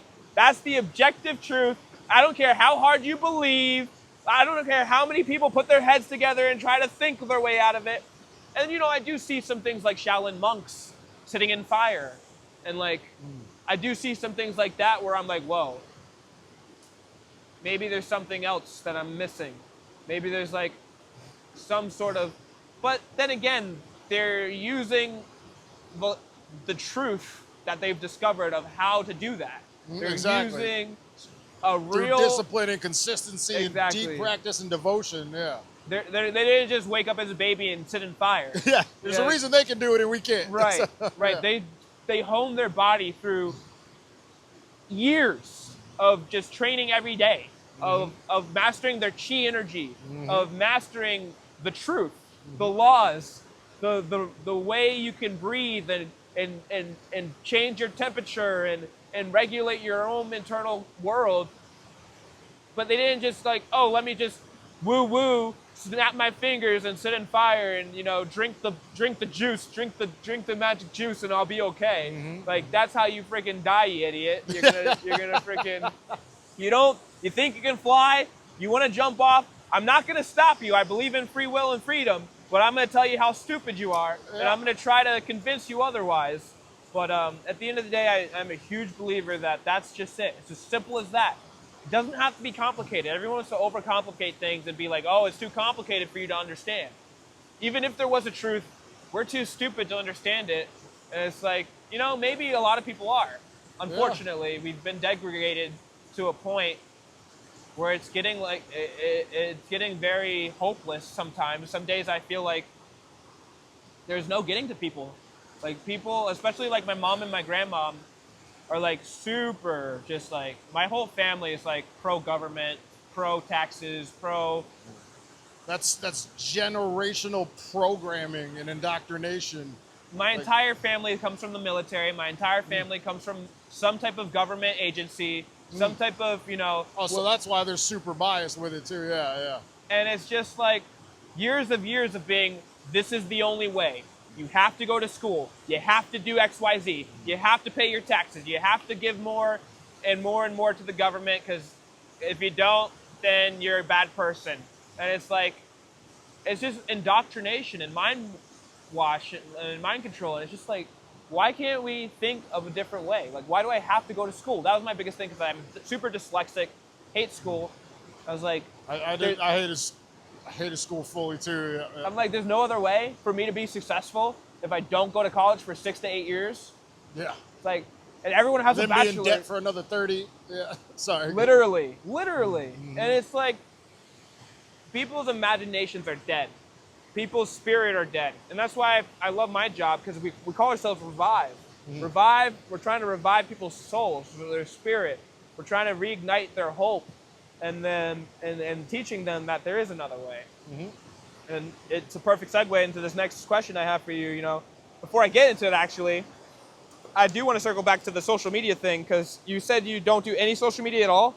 Well, no, that was so when I went to Mexico, I took it off my phones completely so I wouldn't be distracted by it because I was hardcore distracted by the politics, the election, everything, and I just completely shut it all off for those 2 weeks I was there so I could dedicate myself to what I'm there for. And then when I came back, I don't think I had it for either 6 months or a year. I've done it a couple times where I just completely like detox from it for a time frame, and then I come back. So I'm back on it now. I still only have Facebook and Instagram, like no TikTok or Twitter or X or whatever it's called. I don't have any of the other stuff, but just Facebook and Insta. I keep the Insta because I get a lot of information from there. Oh yeah. And it's a lot of good, useful stuff. A lot of the stuff that I like, but Facebook. Just to stay connected with people. Yeah, because other than that, there's no fucking point. It's annoying as shit. All people are doing are talking about mundane shit that I have no fucking relationship to, like no relation to whatsoever. It's more annoying than it is anything. Or marketplace to buy or sell shit. Right. That's basically the only reason I still got the Facebook, but that's what I got for socials. Yeah, I will say one quick piece on it. I noticed a drastic difference, an instant change. I do a social media detox every year. I was like raised on it. Second I got an iPhone, Facebook, Instagram, Snapchat, X, Twitter, whatever. I keep forgetting you're so much younger than me. Yeah, yeah, that's right. Yeah. Everything. And it played a drastic role in my depression and my mental health and just like comparing yourself with everybody else. Yeah. And I noticed every year I take a full month. I force myself every single year to take a full month, no social media. This year I did longer than a month. And the second I deleted it this year, this was like I did February, late February into March. I noticed the second I deleted the apps, I just felt this huge weight off of me. Like I just felt instant, I don't give a fuck anymore about who said what, who tweeted what, who said anything. It's all gone. Yeah, and you're not doom scrolling, wasting countless literally time, not getting shit done. So much more productive. Yeah, that productivity skyrockets. Literally, instantly. Yeah. Got so many books read, so much homework done, so much studying done. And it was just like, you know, people just need to, you know, put down, like, spend maybe a day detoxing. Like, don't be on it every day. It's playing such a big role in our disconnectedness. Yeah. And everyone's always looking down on their phone. We're not to cut you off, but we're the most connected by these phones in all of humanity, or in all of our humanity in modern history, yet we're the most disconnected ever. And talk about metaphorically having your head down. You're missing all the birds flying by you, all the people who were smiling at you walking by about to say hi, but you're in your phone. And I can't tell you how many times I'm about to wave at somebody and they just walk right by me. Because they're just like, doo-doo-doo. I like to greet everybody I walk by. I don't care if I'm in New York walking down the busiest sidewalk. I'm like looking up, looking for someone to make eye contact with, just to wave at them and smile at them and nod at them, because I like greeting people when I walk by them. I don't know. I think that's just human decency. Yeah. But, you know, I get it. You're in a city walking by millions of people. Maybe not the easiest thing to do, like, hi. Like, but, you know, at the other hand, like, we are so detached from each other because we're always looking down. We're always texting, but we lost the confidence to talk and just spark up a conversation. Like, when was the last time, you know, anybody just goes up to a stranger to say hi and, like, you know, it's like, yeah, I met you, you're technically a stranger, but I met you through somebody. But like, just going up to someone sitting on the bench, listening to, like, looking up at the sky. And like, that's the reason why I like my truck so much. It's a good conversation starter. It's a great conversation starter. An instant one too. Yeah. I know. You don't gotta break the ice or nothing. I know. Yeah. They come up to you real quick and they're like, dude. And I'm like, yeah, man, what's your name? That's the first thing I said to you when you pulled up. Right. I was sitting at the park the other day, just on the fucking truck, like looking up at the sky, enjoying the day. An old man comes up to me, has a 30-minute conversation with me. Never would have happened if I didn't have that car. Maybe it would have, but you know, it definitely helps conversation starting. Yeah, that's awesome. But we definitely got to get into, unless you had any other revelations you wanted to share, any like meaningful, really deep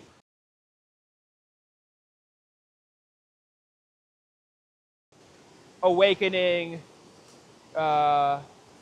Oh, there's plenty of that, but they come directly with plant medicine ceremonies, which I figure we'll probably segue to. Yeah, that's coming. That's coming up next.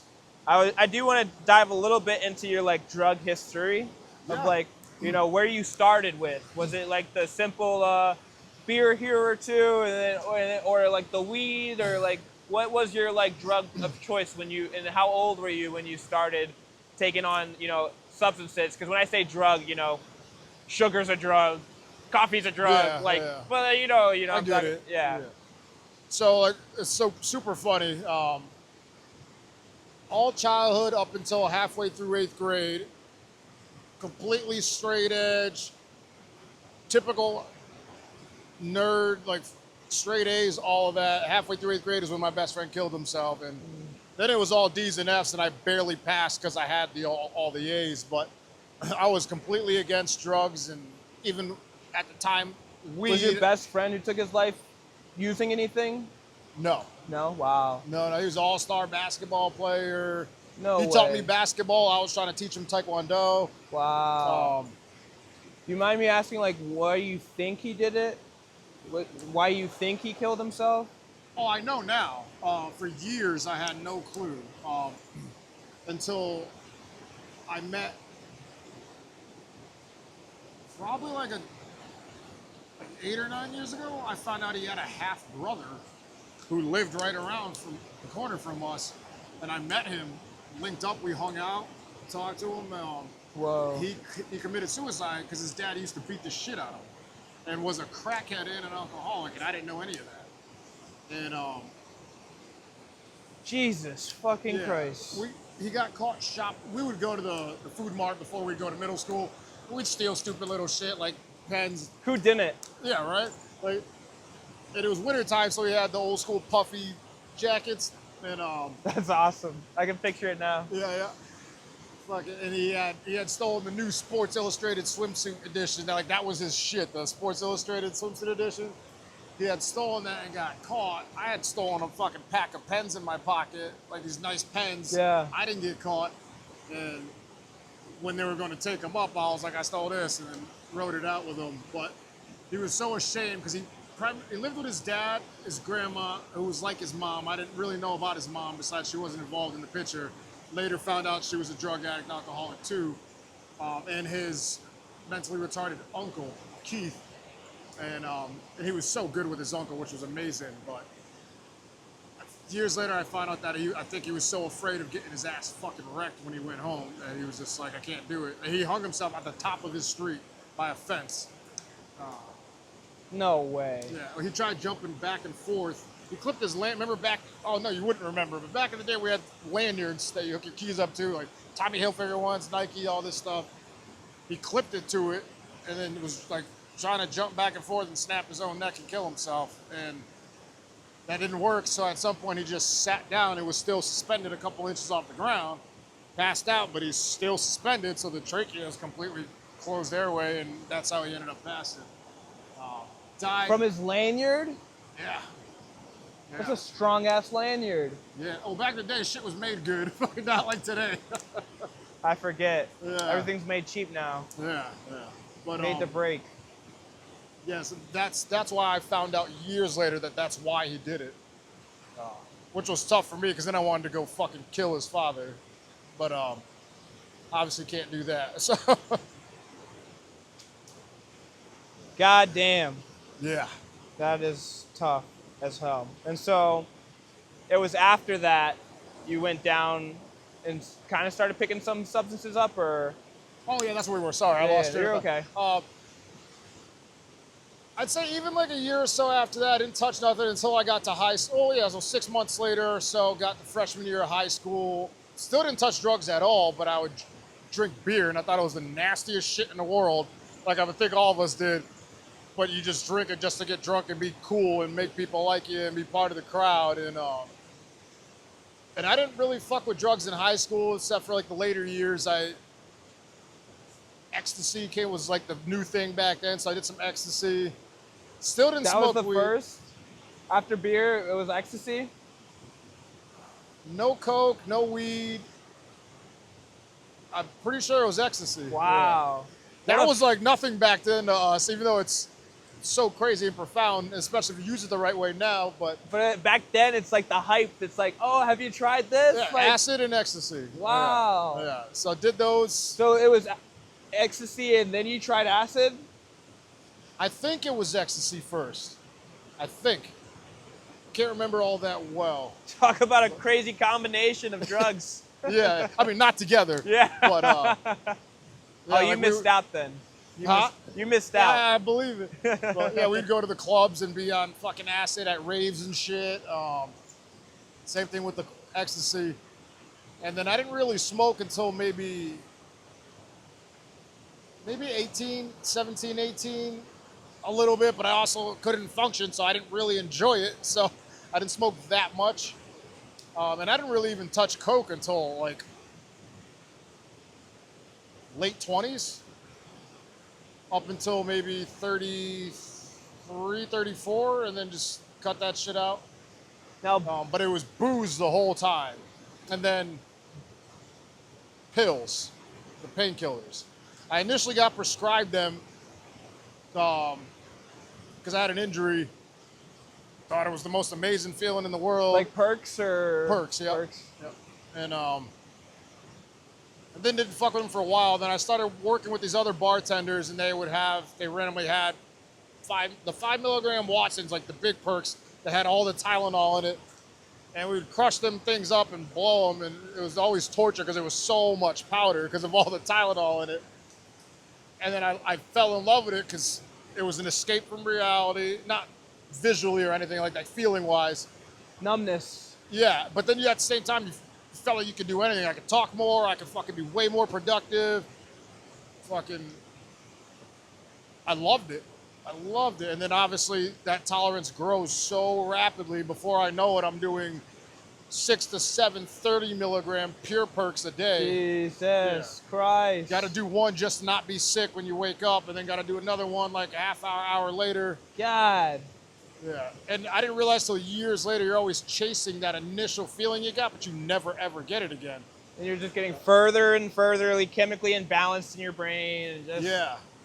Did you get into Adderall at all? Once in a while I would do it because it was like doing coke almost, for me at least. Nothing crazy. I've done a decent amount of it, but never was addicted to Adderall. But thank God. Yeah, I had about a 10-year battle with pills, and I was about 3.5 years in straight where I finally realized I had a problem. All day long, my entire day consisted of is finding pills, selling pills so I can get myself pills. All day, every day. I couldn't go anywhere without it. Fucking playing a couple vacations. I'm fucking hiding pills in the little baggie under my nutsack and shit to get on a plane. All this crazy. My whole life revolved around it. And then, but after 3.5 years, I decided to just fuck it, and I just went cold turkey. Didn't know shit about withdrawals or none of that. I didn't know what I called 911 18 times in a fucking single night because I thought I was dying. I was fighting off convulsions and everything. And the girl I was dating at the time ended up leaving me on like day 2 of that. And then I went back on like almost immediately. And then someone told me about Suboxone. It gets you off pills and this and that. I fell for that trap. Oh, no. Yeah, so I did that. I tried to wean myself down off of it, everything. And then once I realized that you absolutely get addicted to that too and did more research on it and how it's basically like an opioid inhibitor blocker, then I was like, well, fuck it. If I'm doing these, then I might as well just feel better and go back to doing the pills. So I did that. You just went back and forth like that? Damn. Yeah, after completely detox, there was a couple times I completely detoxed, didn't touch it. At that 3.5 year, like the 3rd year mark to the 3.5 years when I was experimenting with trying to get off with Suboxone and painkillers. And then finally I just realized I got it. This fucked my whole life up. Like I gotta stop. So then I just cold turkeyed it, went through it, didn't touch shit. A few years later, snapped my ankle in half. Fucking broke both tib and fib, got on the painkillers. First thing I tell the doctor is I'm allergic to Tylenol. I'm not. I just knew they would give me the pure pure oxycodone. So I'd get them and I'd fucking blow them, eat some, blow some, fucking, then I'd run out of my script so fast I'd have to go buy some. That's smart for you to know that though, and have that self-control. Yeah, not a good thing, but and then that battle again lasted 3 to. Oh, I thought you told him that so you wouldn't get the. Say that again? I thought you told him you were allergic so you wouldn't get the. Oh, no, I told him I was allergic to Tylenol because they would give you the oxycodone with like 250 or 500 milligrams of acetaminophen in it. So I would say I'm allergic to Tylenol so I wouldn't get the acetaminophen and only just a straight up Percocet. Oh, no! Oh, no! I was fucking smart in my bullshit. Oh, damn. And it's a tiny pill crazy. that's easy to fucking blow compared to so it's the massive. pure. It's the pure. Yeah. Oh, wow. So that whole struggle lasted about a decade. Don't get any ideas, guys. Definitely not. Well, thank God they're so hard to get now. Yeah, okay. But, and then I was off for a while, and then I started just having this is before I discovered grounding with the wire and the kid I was telling you about. I was always in so much pain. Like, I thought I was going to be in like a wheelchair by the time I turned 40, like, I was miserable. So I convinced the doctor to put me on a pain contract. Started off with 5s, the pure pinks that didn't have any Tylenol because I'm allergic to Tylenol. Then got the 10s, then got the 15s, and then she stopped me at the 15s and then brought me back down to the 10s. But at the time, I was a weird, disciplined drug addict with willpower that didn't make any sense. Because I would sell half my script to make money and only keep half. It was so weird. And like even with cocaine, I can't even tell you how many bumps and lines I've turned down of free fucking coke just because I'm like, I don't want to be that coked out. Like, I'm good. Like, you weren't full-blown crackhead on the street. No, I never upgraded to heroin ever. I only upgraded and tried Oxycontin a couple times, and it made me fucking so sick. So I was like, hell no. That's the beginning of the fucking overdosing. So I'm like, I'm good. I have this weird discipline with it, which was so weird. You wanted to get fucked up, but in a healthy way. Yeah, in a good way. And then, Do you ever get close to ODing, or? A couple times because of the insane throwing up and vomiting and tremoring and fucking. Oh man. Yeah. But that just made me realize that I can't do enough or this much, or I need more time in between. Like the stupid rationalities I made in my head, but I mean, it kept me alive. Call in it that mental aspect. gymnastics. Yeah. Trying to just make sense of it all.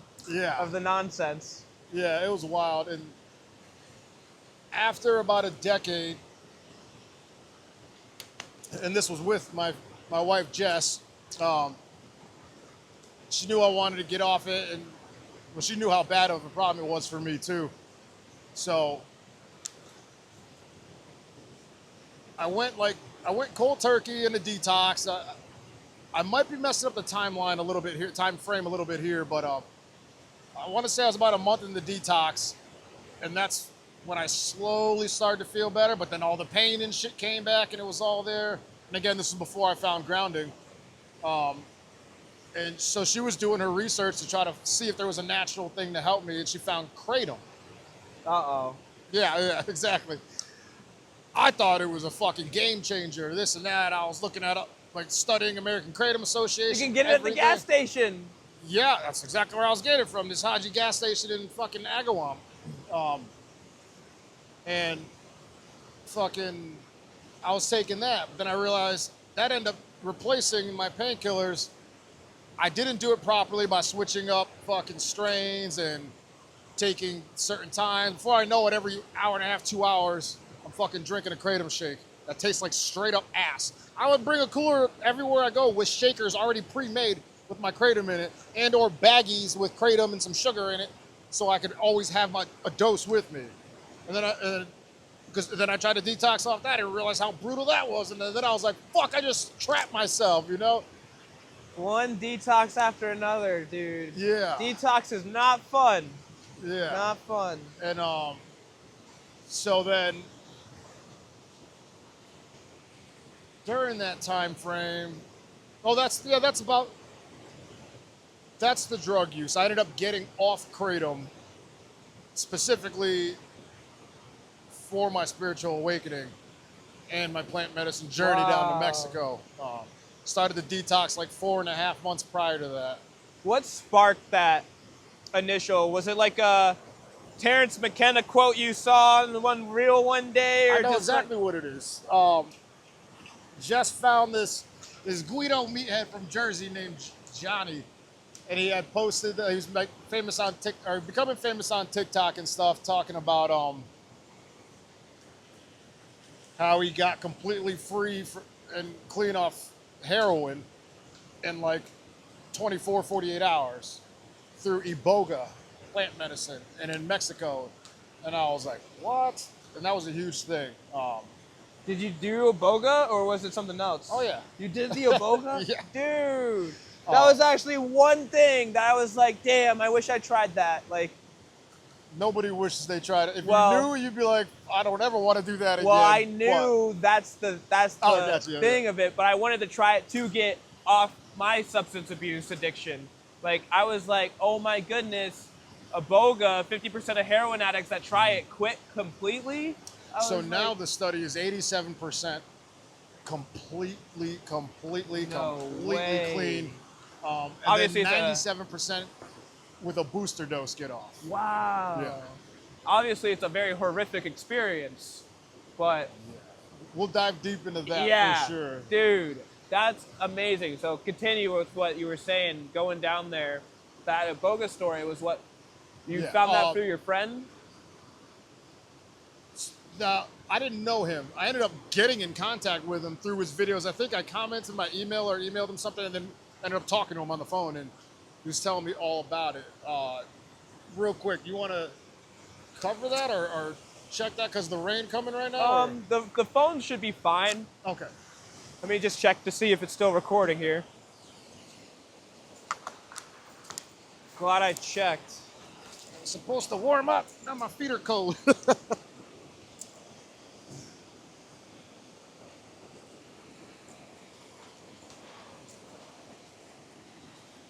Oh, dude, don't give me this phone storage bullshit. Is that what happened? I bought extra freaking storage just for this.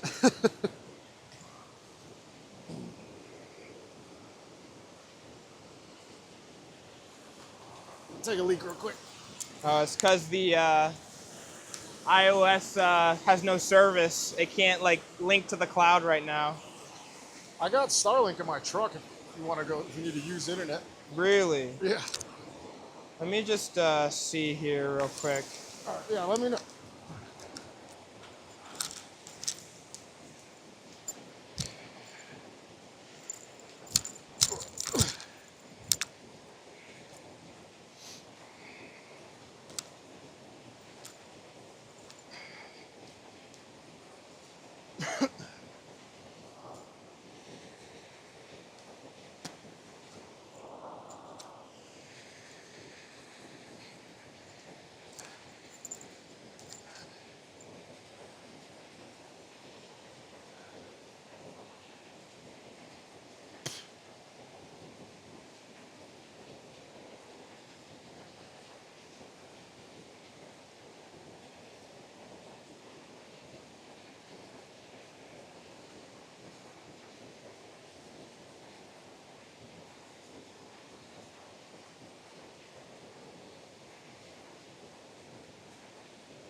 I'm figuring it out.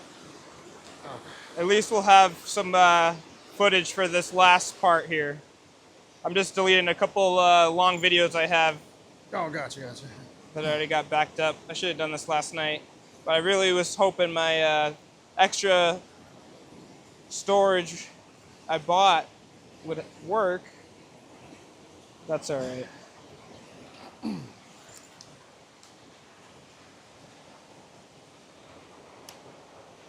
Got the umbrella.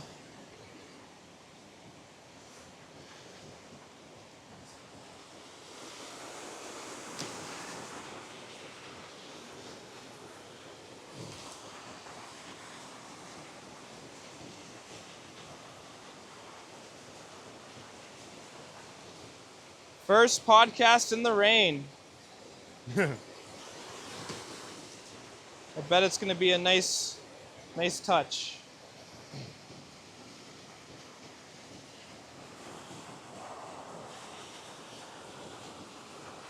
The sky's grayed out everywhere too, so. Yeah, it's going to look cool.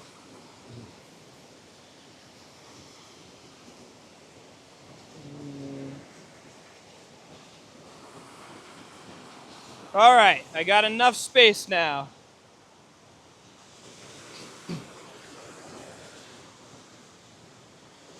Put this down for a second.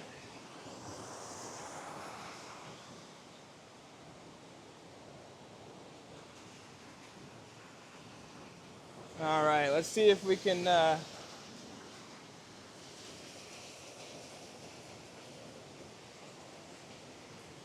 at least.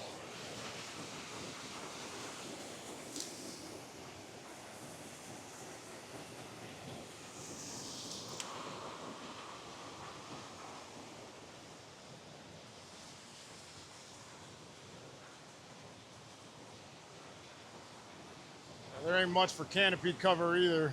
What happened? There ain't much for canopy cover yet either. I know.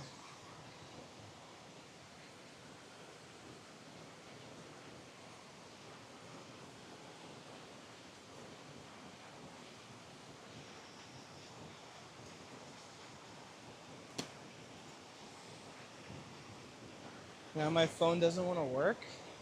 Come on now.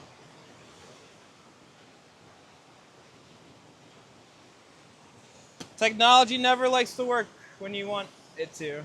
Yeah, it's great when it works and it's a nightmare when it doesn't.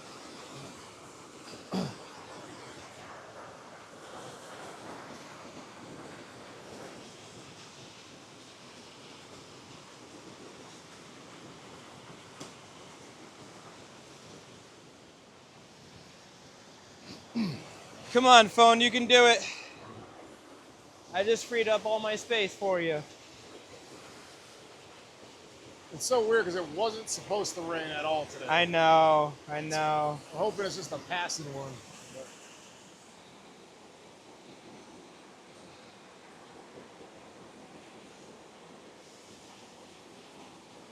Okay, we're recording. Finally.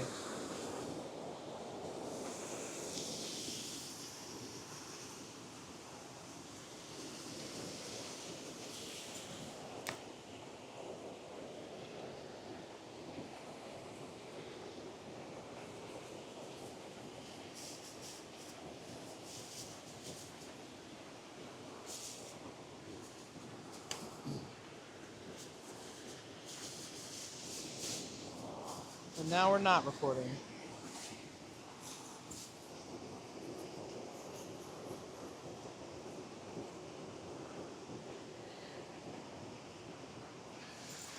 want me to see if I can get some branches together to put over it? That way it's like a canopy and then it won't make the sound like if it was plastic or something hitting it from the rain? The phone's not going to pick up the sound.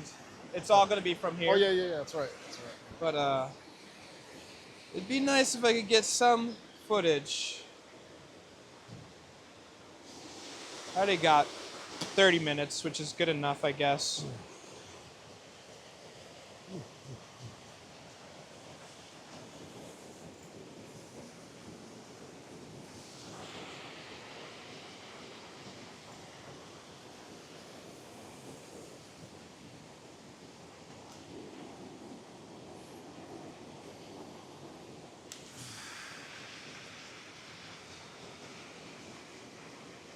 It already died down significantly. Yeah.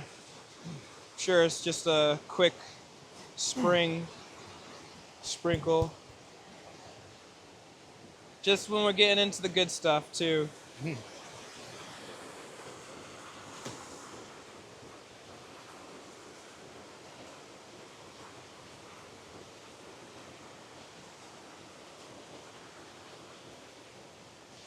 Like, never have I ever had my phone just not respond like this. Every time I do a podcast, it's like there's this one new issue that comes up that's never happened before. This is like a brand new phone, too. Oh, there we go. All right, cinematic mode. Kissing you goodbye. Like, why aren't you recording? I got plenty of storage. It was in photo. I saw it was. Yeah. Oh, okay. Cinematic mode wasn't working either. So I was trying to record through the photo option. Oh, you can do that on my phone? Oh, Yeah. Gotcha. I'm an Android guy. I used to be for the longest time, and I only upgraded because of the camera. Gotcha.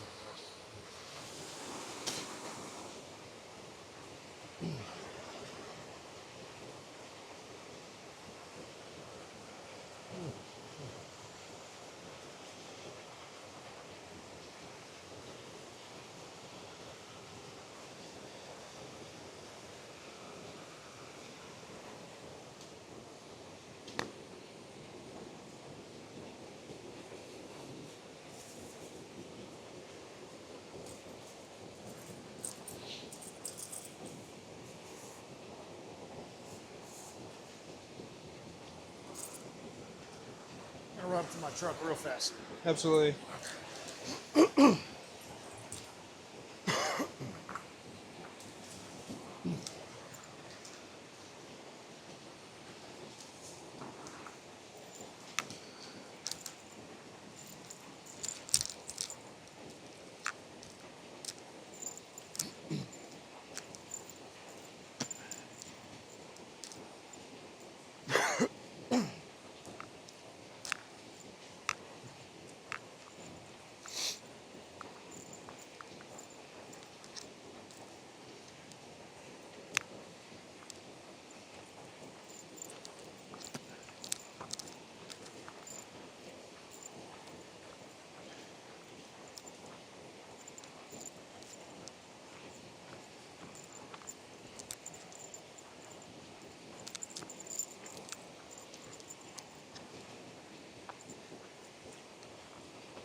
All right, we're rolling.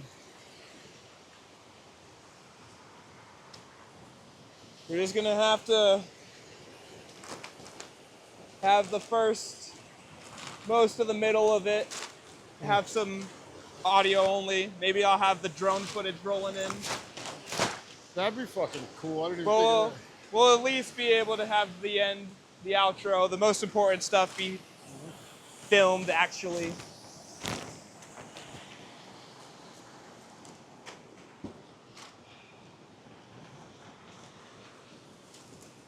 I was gonna give you half of this so you could cover your seat so you don't get soaked on your ass. Oh, I'm okay. I love that you guys just no fucks given attitude. I love it. Dude, little rain never hurt anybody. Yeah. These chairs are pretty cheap. I just don't like having a wet ass. Yeah, that's fair. I've actually never used this umbrella. I got it at a Van Gogh display, like not a Van Gogh. Art museum? What'd you say? Like an art museum? Yeah, no, it was a type of artist. Like, I think it was Van Gogh, but Picasso or Van Gogh, one of the two. Yeah. Let's see if it says it. It was the immersion experience. Oh. Whatever artist did this painting. I don't know what it is, but Van Gogh. It was a Van Gogh immersion experience. Gotcha. His life was something else. He has some pretty cool art. I mean, I'm familiar with the one that everybody is, the whole starry-eyed thing. Or Yeah. Star-crossed thing. Ugh. What a painting. Yeah.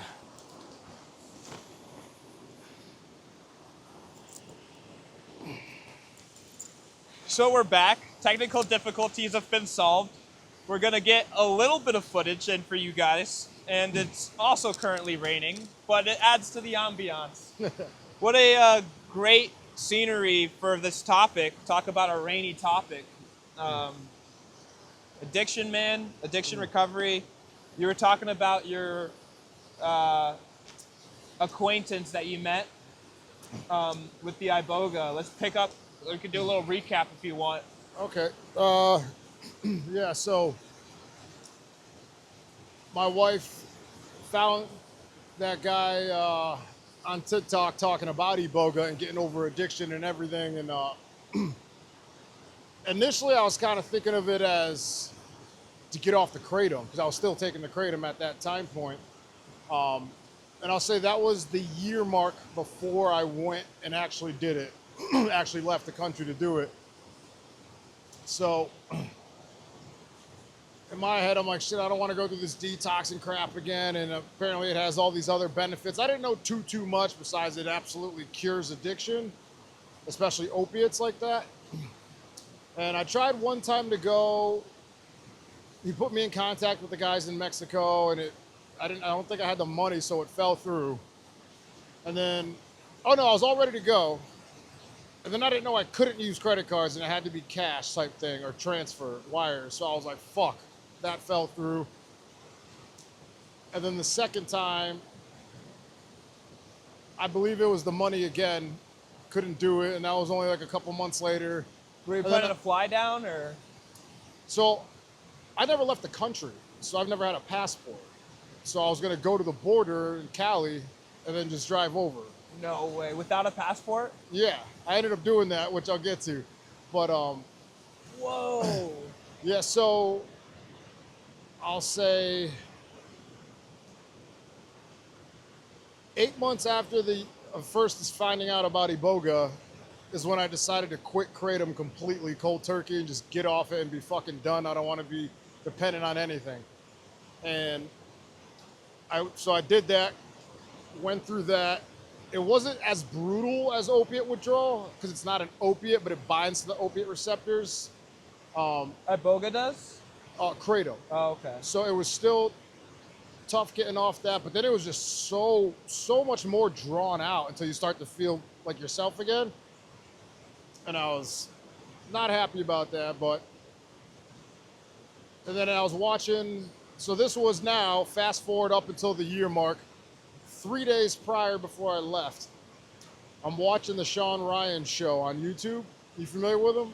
He sounds familiar. I probably know him by his face. Yeah, he's a former Navy SEAL Team 6, SEAL Team 3 operator. Okay, Navy SEAL. I think I know him. Yep. And he kind had of bald. Yeah, shaved head, baldish. Yep. He had this Navy SEAL on who was a Navy SEAL, but he was Dev Group, which is development group, which is Tier 1, which is Team 6, the most elite motherfuckers on the planet. And I watched the whole 4+ hour podcast, I think it was, and the guy's name was Marcus Capone, and he had his wife with him that he brought her in specifically to talk about the psychedelics, and her name's Amber Capone. And I seen him go completely vulnerable and open up, pour it all out there, and he got introduced to Iboga because he had CTI from, being a breacher and and an operator, having constant concussions. And he tried everything that Western medicine offered. For those who don't know, what's CTI? So modern science is still confused on exactly what it is, but it's basically traumatic brain injuries on a higher level that actually physically creates damage in the brain. Wow. Sometimes irreversible. According to them, according to modern science, it's not curable and not reversible, and they can't even really tell if you have it until after you die type thing. Really? So, sorry, I missed, but he didn't have CTI, he had TBIs, traumatic brain injuries. Okay. I don't know if they still can't find it until after the fact. That might have changed. I heard something like that, though. It sounds something Years familiar. ago, Will Smith made a movie about, I think he was like a lawyer or an investigator or a doctor or something about football players having it and raised awareness. That's why the NFL and shit changed their rules as far as head-on stuff and whatnot because of that. But I know at that time frame, they could only find it after someone's died and then they looked at their brain type deal. Might have changed now, but back to it. I was listening to his story and he tried everything you can think of. And finally, him and his wife were sick of it. She was like, I can't do this anymore. If I remember correctly, he drove himself, sat outside his base, and had his gun in his hand, was about to blow his brains out and just end it because he couldn't do it anymore either. He lost hope completely. And I think she had called him, and he told her what he was about to do.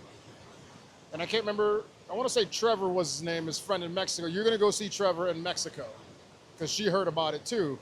She told him about it, but he didn't believe in any of that woo-woo stuff. Long story short, he went there, a week or two, came back, completely healed, completely changed. One of the first things his wife said was that I could see the light in your eyes again. Ooh, I'm getting emotional. I can see the light in your eyes again, and it's like I saw my husband, like he was not only back, but I saw him, like the real him type deal. And that was his wife. His wife was saying that, yeah. And they created an organization called VETS. I think it's Veterans Seeking Experimental Solutions. No way. It was only, at the time, it was only for Tier 1 operators and Special Forces. So I'm like, fuck, I can't do that program. And then I remembered back to this guy, Johnny, that I talked to, and the contact in Mexico. So after watching that whole episode, I'm like, I gotta do it. I don't give a fuck. I'm gonna take out the cash on all these different credit cards to put myself in debt to do it. I could only go for 2 weeks because I was on work comp still. So I had to come back and go to the stupid appointments and the check-in stuff. So I'm like, I can only do 2 weeks. It was gonna be 10 grand. I negotiated it down. Overall, it cost me like $2,700. which was nothing, to change and save my life, nothing. And 3 days later, I was on a fucking plane, flew down to North Carolina, connected from there to San Diego, and then they had a car service pick me up, drove across the fucking border, met with another car service. Were you like hiding in a trunk, or like you just... No.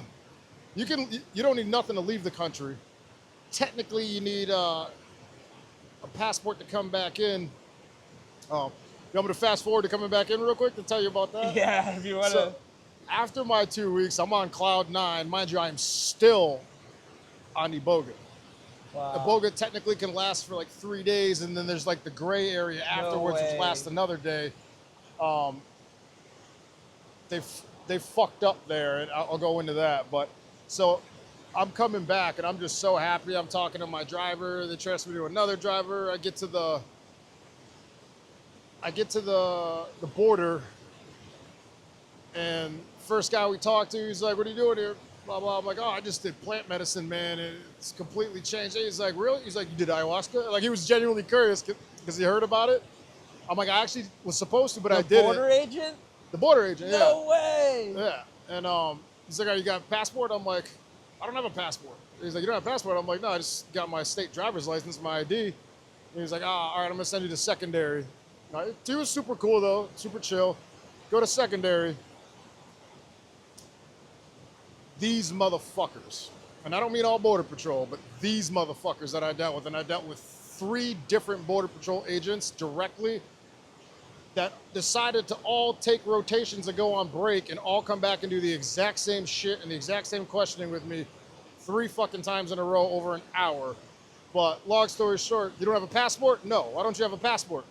I never left the country. Yeah, but you did, and you don't have a passport. I'm like, yeah, I never left the country, so I didn't need a passport. Like, I never needed one, so why the fuck would I get one? I'm like, I'm an American citizen. That is my state government-issued ID. I know my constitutional rights. Let me the fuck in. And that's when they went through the whole fuck you, we're all going to go on break shit. Oh, my God. Mind you, they checked nothing on me. They didn't check my bag. All they did was open the doors to the car and look, and that was it. I could have had guns, drugs, everything. I know. And they checked nobody. I've been through the same experience. Yeah. I watched. That's all I had to do for an hour was watch all these people get fake searched. Like, the first one I noticed was a minivan next to me with 15 people in it. I ain't never heard of a 15-person minivan. Not to mention when they popped the back trunk hatch open, it was from floor to ceiling bags. They didn't check a single fucking bag and just let them go on their way. It was insane. But I ended up getting back in, but no passport. I know my laws and I know my rights, and I know it just goes to show you, though, like how much of a joke our border security is, actually. Like, I was going to Canada and back, and at the time, I did have a shit ton of contraband in the car. I'll save the online viewers the details. But I got through, back and forth, with contraband.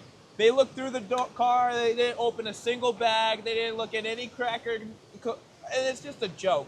Yeah. The whole border security is like, no wonder why we have hundreds of thousands of dollars of fentanyl and heroin coming into this country every year. It's easy. Yeah. It's easy to get it through. Well, this was all during the Biden administration, where there was no border and it was apparent. Now it's a completely different. This was less than 5 years ago. This was not even 3.5 years ago. Wow. I left in February when I was 37. Okay. So yeah, that was that part. I forgot where we were initially. So yeah, we fast forwarded, but let's rewind again. Yeah. Going into Mexico. Yeah. How far did you go? Was it like an hour in? Was it like very far south Mexico? So as soon as we got in, you go through like Tijuana area first, and TJ is extremely fucking gangster, like the Wild West in certain parts, most parts of it. I think it was most parts of it. But we drove through. Actually, right after I got over the border, they transferred me to a different driver, and then from there, drove 3.5 hours south on the Baja California peninsula, the backside. So if you're looking at a map, it's the furthest left peninsula. And then they dropped me off at a gas station. It was so sketchy. I had no weapon on me whatsoever, but the entire time I had no fucking fear. Because they tell you, I found this out afterwards, but when it's your time, the plant medicine will call to you, if it is your time. I had no fear because I knew this is what I'm supposed to be doing, this is where I'm supposed to be. Not a doubt, and not even a single doubt, like, no. Or fear, or like... Yeah. I knew I could beat up damn near anybody who came near me if there was something like that. Can't beat up a gun, but right. I knew if I could get to them, that ain't gonna happen most likely, but I didn't even think about shit like that. You see the cartel, you see the corrupt federales and police everywhere. Fucking... If I wasn't going there for plant medicine, I would have had my head on... I still had my head on a swivel, but I would have been high alert the whole time and anxious. I wasn't at all. And you felt like you were exactly where you needed to be. Everything was falling into place. I knew it. I just knew it. And that was before I even understood that. But yeah, so then 3.5 hours in, 2 drivers switched out. Then this dude just drops me off at a gas station. And I contact the villas, the place I'm going to. They're like, oh yeah, they'll be there to pick you up shortly. And then out of nowhere, this car pulls up, and it's a white guy and a white girl, both Americans, Liz and Matt. And they're taking me deeper, another half an hour deeper into Mexico. And we end up, that's when I realized that you don't need license plates and all that shit in Mexico, and you can kind of do whatever type deal. Yeah. Like, there'd be traffic and motherfuckers just be going off-road, blowing by all the traffic and shit. Jeez. That was wild. And then you get to, I think it was the 37th Infantry Battalion of the Army, Mexican Army. It's a checkpoint. There you get out, they check the car. I don't believe anybody patted me down the entire time I was there and the multiple times I had gone through the checkpoints. That's a little intimidating. It's my first time going through a military checkpoint like that. But everything was good, go through it, then you just start going through these mountains, and then we end up in this beautiful valley. The mountains are on both sides and around, like it's absolutely gorgeous. What time of year was it? Summer, spring? It was first week of February. Okay. Nighttime it's cool, but during the day it's 70s. Wow. It was nice. But it wasn't too hot. Not at all. I had a tank top, chanclas, and shorts on, so, and I only brought like a hoodie or two, for nighttime, but we pull up, it's this super cool looking compound, they call it the villas, and it's on, if you're facing the valley on the left side, the city, town, whatever it's called, was Uruapan, E-U-R-U-P-A-N, and the main villas was on the left, and then there was another set of villas on the opposite side, on the side of the mountain on the right side. Apparently that was like that's where it used to be, and they made a whole another facility on the other side. Oh, wow. And they were using both. And yeah, one of the first things I did was ping my location and send it to my group chat to my guys so they knew where I was. God forbid anything happened. Right. Obviously keeping in communication with the wifey, letting her know. Wow, she didn't come with you.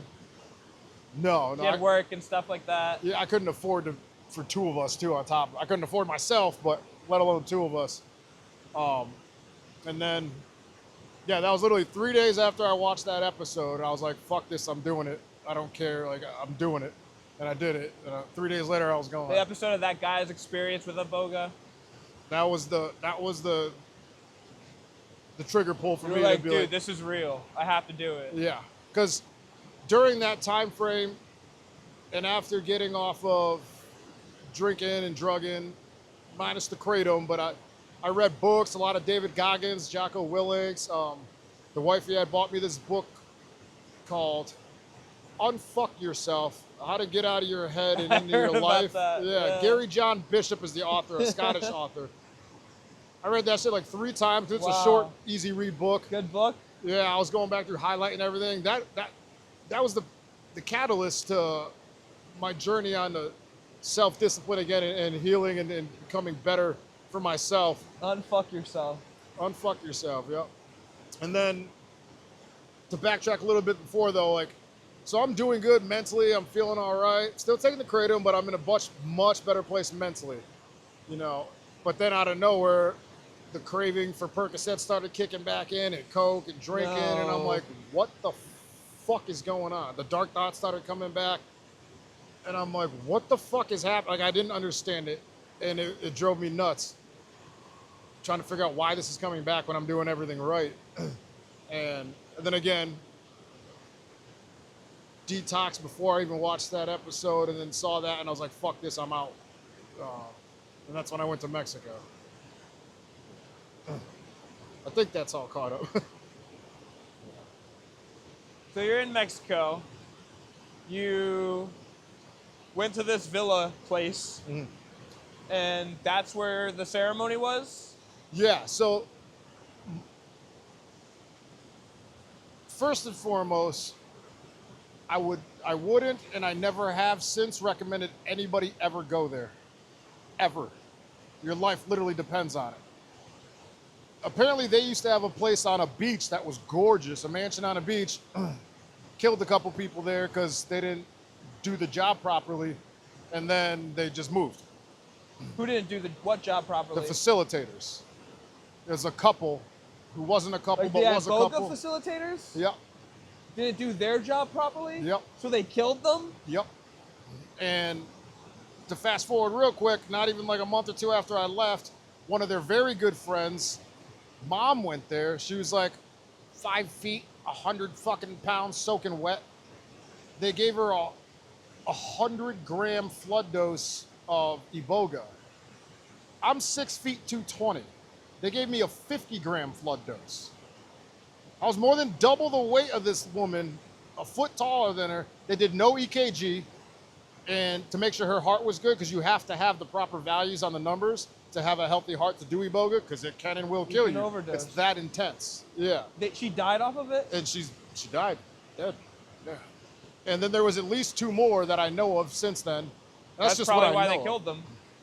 Huh? That's probably why they killed them. No, I mean 2 more that have died because they're fucking horrible guidance. But they gave you a 50 milligram dose? Yeah, that they tried to not give me at all. They didn't try to give it to you? It was the day before I was supposed to leave that I did my flood dose. They were like trying their best not to give it? Yeah, I don't think you need it. But so, all right, so I'll go back to when I get there, because this is all gonna make sense. So I get there, I'm looking at it, it's beautiful, fucking, and like it's absolutely gorgeous. The scenery, looking at the mountains, like it was so surreal and beautiful and amazing. And there was like 14 bungalows, 2 bedrooms each. Me and my roommate, the younger cat from New York, him and I are both the only ones there that are not addicts. He used to have problems in the past. I did too, but I cleaned up before I went there. And I was going there specifically for the spiritual awakening and the actual mental reset that Iboga and Iboga alone does.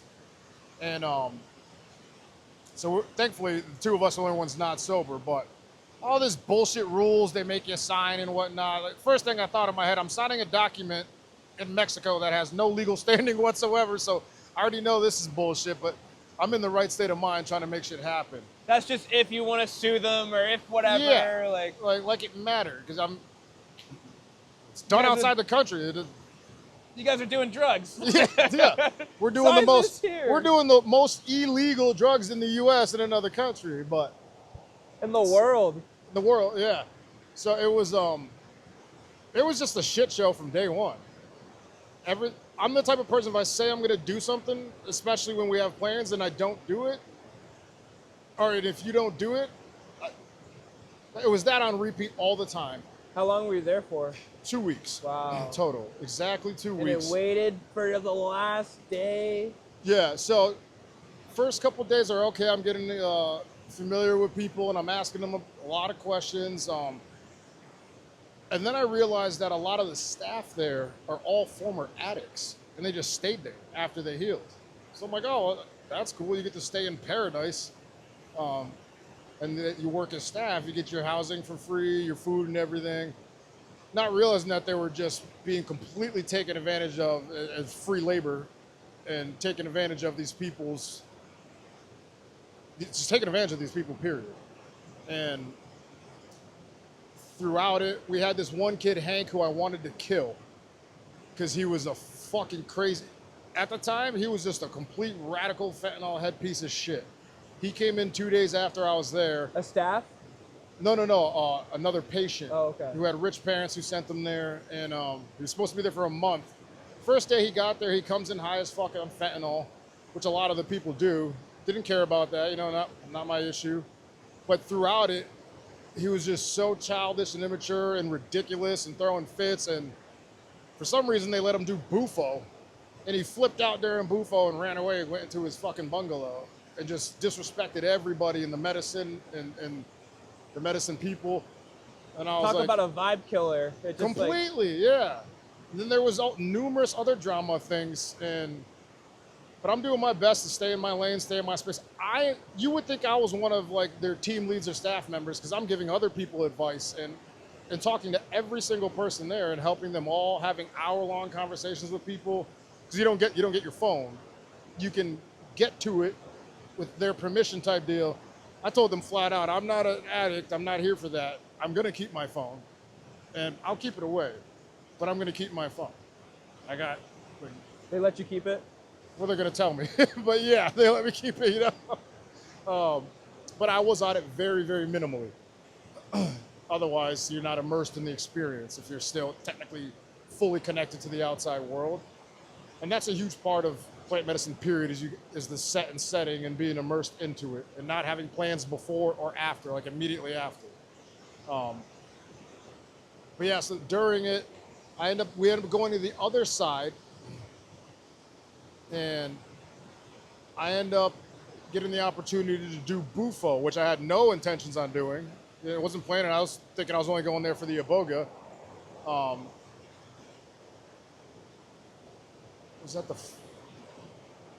Yeah, that was the first, towards the end of the first week. Did you end up doing the Bufo? Twice. How was that? I'm getting there. I'm sorry, like 3 days into it, he gave me like a test dose of Iboga. Okay. And I'm like, this shit is just fucking weird. Like, can't sleep, visuals off, and then it was a little bit more and a little bit more. And then it was like 3-4 days in a row, some some super small doses of Iboga. And we're doing yoga and stuff in there. Myself and the yoga guy, who's also a former addict and a staff member who lived there, Adam, we both were like 5 weeks in our Wim Hof breathwork journey. That we just both happened to be 5 weeks in. So we would work out in the morning, and then we'd sit by the pool and do our breath work, and then cold plunge afterwards. Wow. But this is when I was on a test dose of Iboga. It was the second or third time we did the breath work together. And the second and third round, I started seeing like golden flickers of swirling lights and patterns that I didn't know, I've never seen before.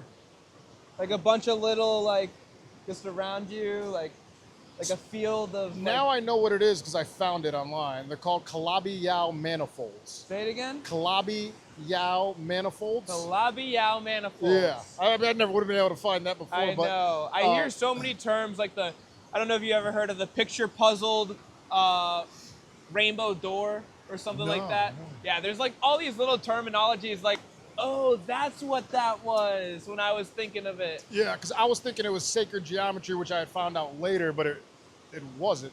But anyway, so we're sitting there, we're doing the breath work. All of a sudden, my eyes are closed, and it's just beautiful golden, constantly shifting golden light everywhere. And I start feeling a vibration, like literally on my groin. You're talking about the Iboga or the Bufo? I'm on the test dose of Iboga, so a super low dose, but we're doing the breath work, the Wim Hof breath work, which is absolutely what activated it. And that vibration just gets louder, and it literally sounded like a Black Hawk helicopter was inside me. But I wasn't moving or shaking or nothing. It didn't hurt or nothing, but it was like it was straight up, and it just got louder and harder. Where the origin of the sound, was it like from your stomach, from your heart? Now I know it was from my sacrum. Oh. The chakra, the lower chakra. I just thought it was coming from my nuts. I didn't know any of that shit, you know? I was like, what the fuck is going on? But I was so enamored and in awe by it. I just kept going with it. And it was just, everything was vibrating and tingling. I didn't feel like the exterior of my body. Like, not even that I was sitting there Indian style on concrete, fucking. And it was so intense, and it felt so amazing. I can't even put into words how good it felt, like pure bliss. Pure orgasm after orgasm. It was orgasmic, but not in the sense of like that like, type. But it was just ecstatic, like blissfulness. Yeah, and I've never experienced that before. And I was like, and then like literally afterwards, I turned and look at him. My mouth is open. I'm fucking drooling, and I'm like, and he's doing the exact same fucking thing. And the exact same thing happened to him. You can see around you still? No, this was right after the breath work ended. Okay. And then I finally opened my eyes and looked over at him, and he looked at me, and we were both doing the exact same thing. He experienced the exact same thing. That's never happened to him before either. And I was like, what? This is fucking nuts. And in my head, I'm like, oh, it was all just the iboga. I was like the test dose, maybe mixed with the breath work. It wasn't until later that I realized I can replicate exactly that. Just like that, any day, anytime I want, by the breathwork meditation. And I do it all the time. The Wim Hof breathing? Yeah. No way. And, dude, that's crazy. Yeah. I think 100% coupled with the iboga, there was a serious, more dramatic effect, obviously. And I also, like you might not get that blissfulness, like that exact blissfulness you got then. If I didn't do it, probably, yeah. Possibly, I don't know. But, so that was my first actual like spiritual experience. And then a few days later, then we go to the other side. And a few of us are getting ready to do the bufo. I had to pay them an additional 100 or 150 bucks to do bufo. So you did the starter iboga before the bufo? Yeah. Okay. Like, yeah, they gave me like 3 days of the start of the iboga, then absolutely nothing at all for a couple days. So I'm like, okay, and I kept asking. You know the milligrams? Was it like 50 or 10 or like 5? It probably wasn't even like 1 to 5 grams. Okay. And then they give me a little bit more every day. I probably never went over 10, 12 during that test phase. Milligrams, right? Yeah. Okay. Yeah. And then they sent me, I kept asking them to make sure we go get the EKG. They sent me to get the EKG. They had an EKG there? No. We had to drive a half an hour into the closest city. Wow. Back through the checkpoint. No way. Into the hospital. Also didn't tell me that I had to come out of my fucking pocket after I already paid them. So I think it was either 25 or 50 bucks, which would have been like 300 in the US. So I did it. To get an EKG scan? There, yeah. And you were completely fine. Everything was good. Perfect. Perfect heart. Thankfully. And so then I'm coming back and I'm excited to do this. I'm like ready. And because the whole time I'm talking to the staff there, and one of the staff was this Mexican woman named Zoe who was like a big sister to me now. I love her to death. You still keep in touch with her? Yeah. Nice. Yep. And does she still work down there? Not there. That's where they kill people? Yeah. She was actually that woman that I told you about that killed. Actually, no, she was there for that. No. And there was another one, Josh.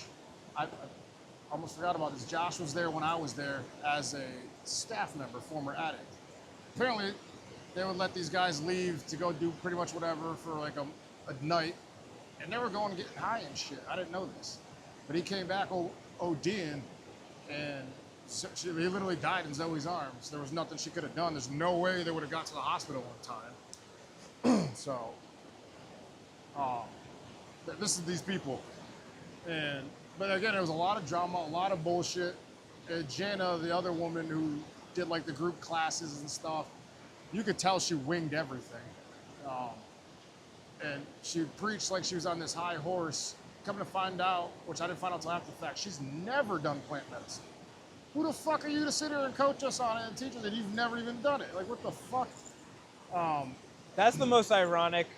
A lot of experts in the field I work in, never had substance abuse issues, never had, and I get it. At least you're trying to help. Yeah.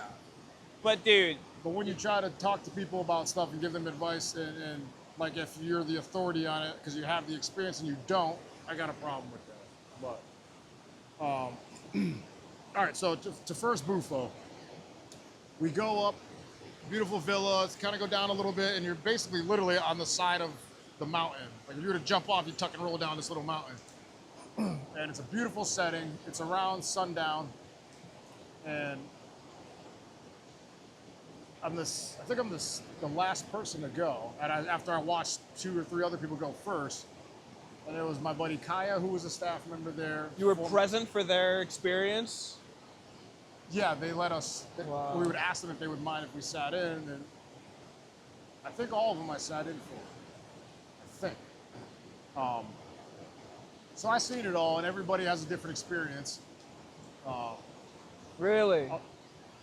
Oh yeah, they all explain different stuff? If you did Bufo 10 times, you would have 10 completely different experiences. Tons of similarities, and a lot of the same stuff happens, but every time it's different. I didn't really ask them too much about theirs because I didn't want it to tank mine. Because they explained to me the rules are always set intentions beforehand, never have any expectations. They didn't elaborate on the never have any expectations part. I've discovered later on, and trying it out on myself and replicating ceremonies on my own, and I added to that rule is never have expectations. The medicine is never going to give you what you want, but it's always going to give you what you need, especially what you needed that you didn't know you needed. And it's so true. Every single time. Very true, man. It's batting 1,000 out of 1,000. You think it gave you what you want, and then you realize, oh wait, that's not what I wanted. Yeah, exactly. And then you're like, but that's what I needed. Yep. And then don't fight the medicine. Gotta surrender to the experience. Yeah, they didn't tell me to surrender to it either, which I learned later on. And they also didn't tell me if you fight it, it gets way, way, way worse and you will never win. And they didn't tell me that the moment you do surrender to it, instantaneously it's complete bliss. So I didn't know any of that. I just was told not. They said all this about the Bufo? No one told me that shit. All they told me was to set intentions and set no expectations. Wow. And just kind of like go with the flow type thing. Now, I'm not too familiar with Bufo. That's not plant medicine, is it? It's like a synthetic? No. So Bufo is shorthand for Bufo alvarez, the toad. Oh, no way. Yeah, it's the strongest psychedelic on the planet. That's the 5-MeO? DMT, yeah. Wow. There's NM-DMT, there's several other DMTs. Get out of town. Yeah. So you did it twice? 2 days in a row. This No is the first way. Dude. I have the video footage of me under it on my phone. I'll show you after. Oh my God. That is... The second one is when I had a woman Karen there record. I didn't think about it in the first one at all, but yeah, twice. It's the toxic venom the frog excretes to protect itself from predators. But sometimes they can make it synthetically. They do. But they made it synthetically with yours? Or They didn't know. Okay, no, that they was got the real deal. The real Bufo. It wasn't the synthesized 5-MeO that a lot of people have in the States. Which I think I will always recommend 10 times out of 10 if you can do the real thing, because the spirits are attached to the real thing. Yeah.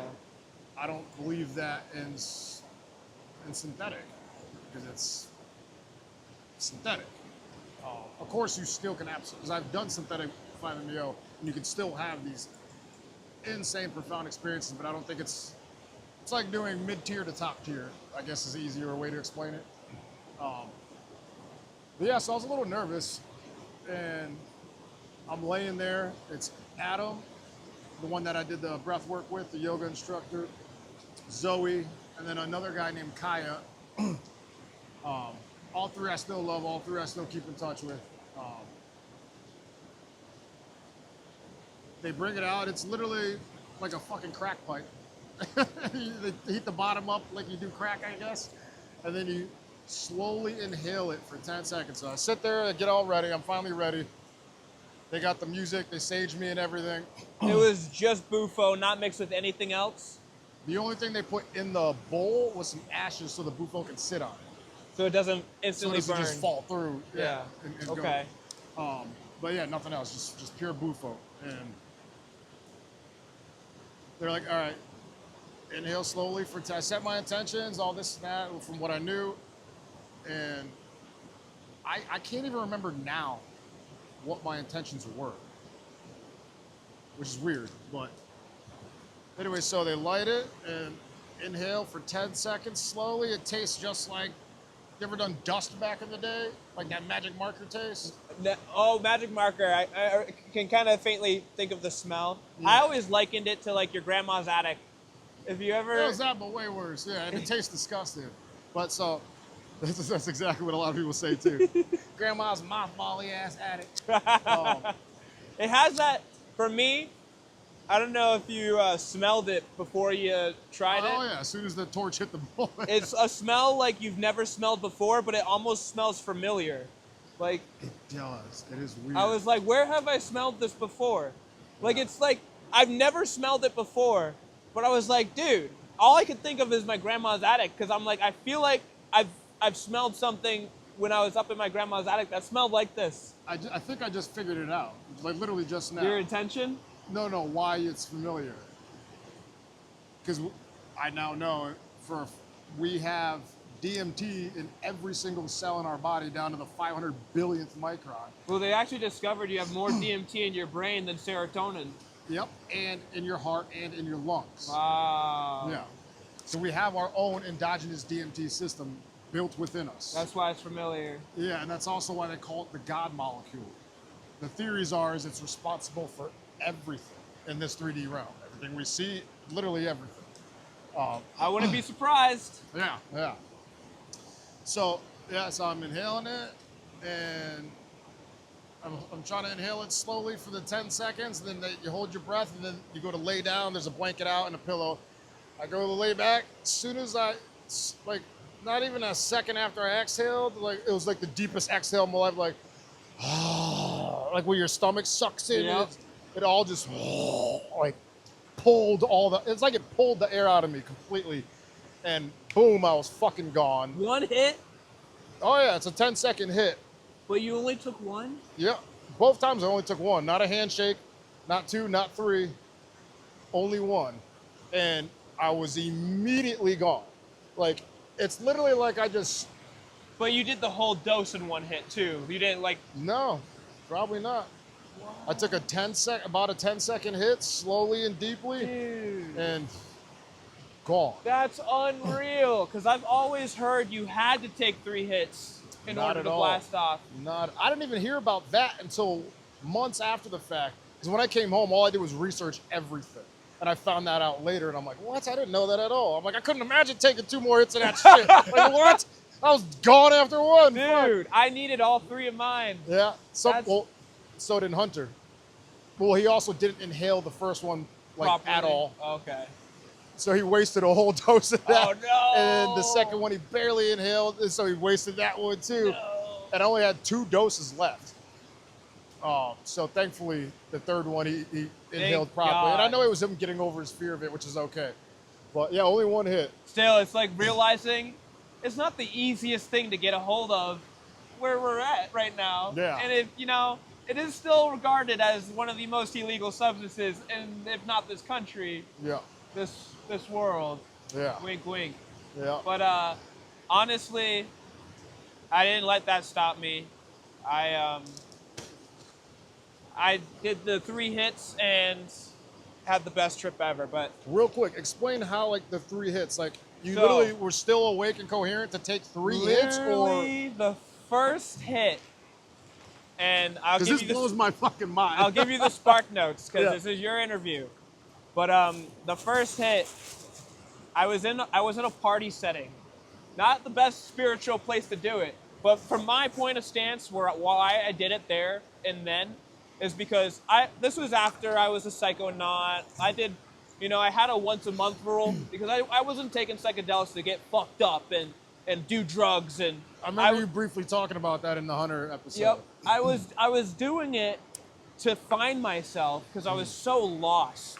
I was so hopelessly lost I was morally bankrupt. I just had no idea of anything. I was an atheist. Mm-hmm. I was just completely lost. Even up until, when I did acid, that was the first drug of choice after weed. But, I never drank really. but like I had like a beer or two. Like never, thank God, never fell into the alcohol addiction. But the weed and then the stonerism got me into hanging out with the people who had psychedelics. So I was always the person who said, nah, that's crazy. Who would do that? That's like, I had like the stereotypical brainwashed view of psychedelics. That's your like, brain's gonna melt and fry. That's like heroin. That's like, dude, you're fucking tapped if you're doing psychedelics. You're crazy. You have issues. You need to be in a mental ward. Like, completely stereotypical perception of psychedelics. And I actually tried it for the first time because I was just like, you know what? I had a couple hippies in my life who I was like, these guys are normal people. Yeah, they're chill. Like, they're chill. Can't be that bad. I know, exactly. And so when I tried it for the first time ever, everything I knew about reality was like, I was like, I'm an idiot. I'm a retard. Like, it was like, I had epiphany after epiphany after epiphany. It was like, click, click, click, click, click. I'm an asshole. I'm a piece of shit. What am I doing with my life? It was like one epiphany after another of like, oh my God.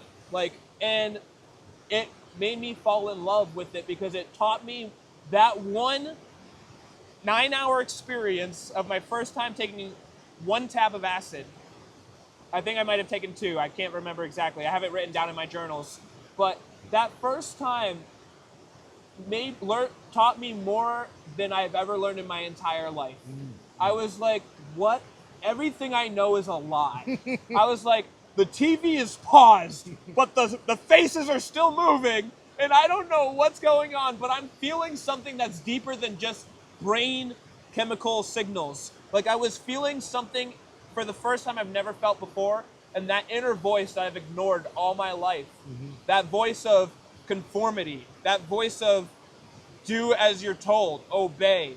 That's what my dad wore a shirt saying obey. Like, his word was the law, and like, do as I say, not as I do. Like, he was a complete hypocrite. That word makes me cringe. Exactly. Still to this day. Exactly, dude. And that was my life. I was the complete, I don't know if you ever heard of the term NPC. Yeah. I was a complete NPC before I taken this substance, and it almost freed me, and I fell in love, and I felt addicted to it because of that. Oh, yeah. But then I realized the next day I took it again, not a single feeling. And I was like researching it, diving deep, and I was like, oh, it's anti-addictive. And so I did a once-a-month rule. And I was like, I'm not doing this to get fucked up. I'm doing this to learn and genuinely dive deep into my psyche and my soul, which is the etymology of psyche is soul. Your mind is the soul. It is a mental realm we live in. But then I was like, just to give you the history of like, you know, even after all the psychedelic experience I've had, I did like 10 tabs of acid, 12 tabs, 14 grams of shrooms, Jesus. All before I did my 5-MeO DMT.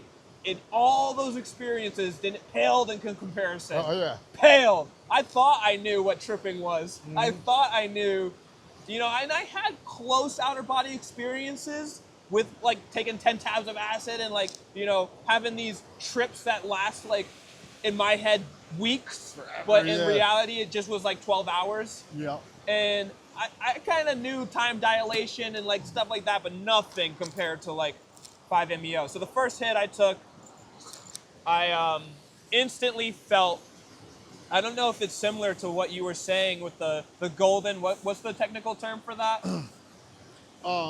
When you're talking about when I was doing the breath work? The golden light. Oh, the Calabi-Yau manifolds. Those manifolds. Yeah.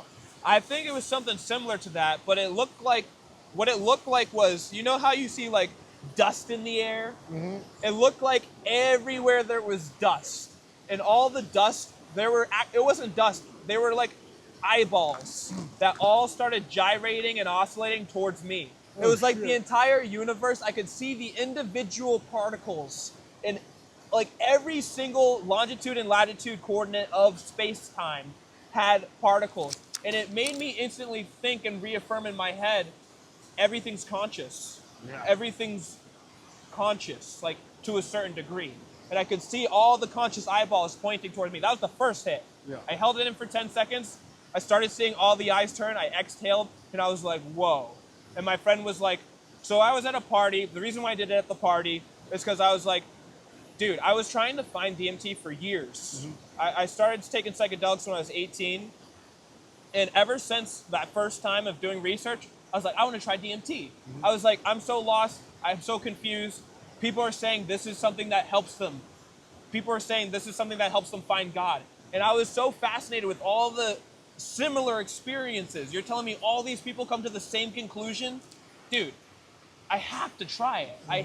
I was so excited for it. There wasn't a single, of course I was like, I'm a little nervous. There's a little anxiousness there, but it was overwhelmed by excitement. And there was a thought right before I took the hit of like, as I was taking it actually, not before, there was like these like wave like concepts, like this wave of a concept came through from the peripheral of my vision into my forefront vision in my mind. It like swiped through my mind of like a concept of, are you sure? I was like, yes. The concept swiped. Another concept.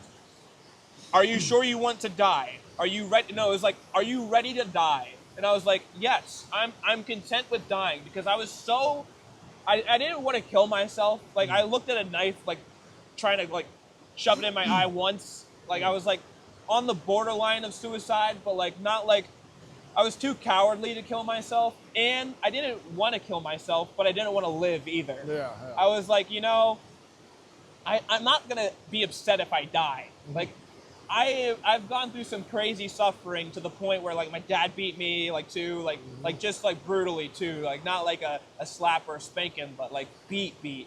And, like, got bullied throughout school, like, never was good with women, never was good with, you know, I was super skinny, super scrawny throughout school until high school I started to work out. But, and I was just not, you know, having the best experience in life, to say the least. And so I wasn't like actively trying to kill myself. This was okay, before I kill myself, let me try 5-MeO-DMT.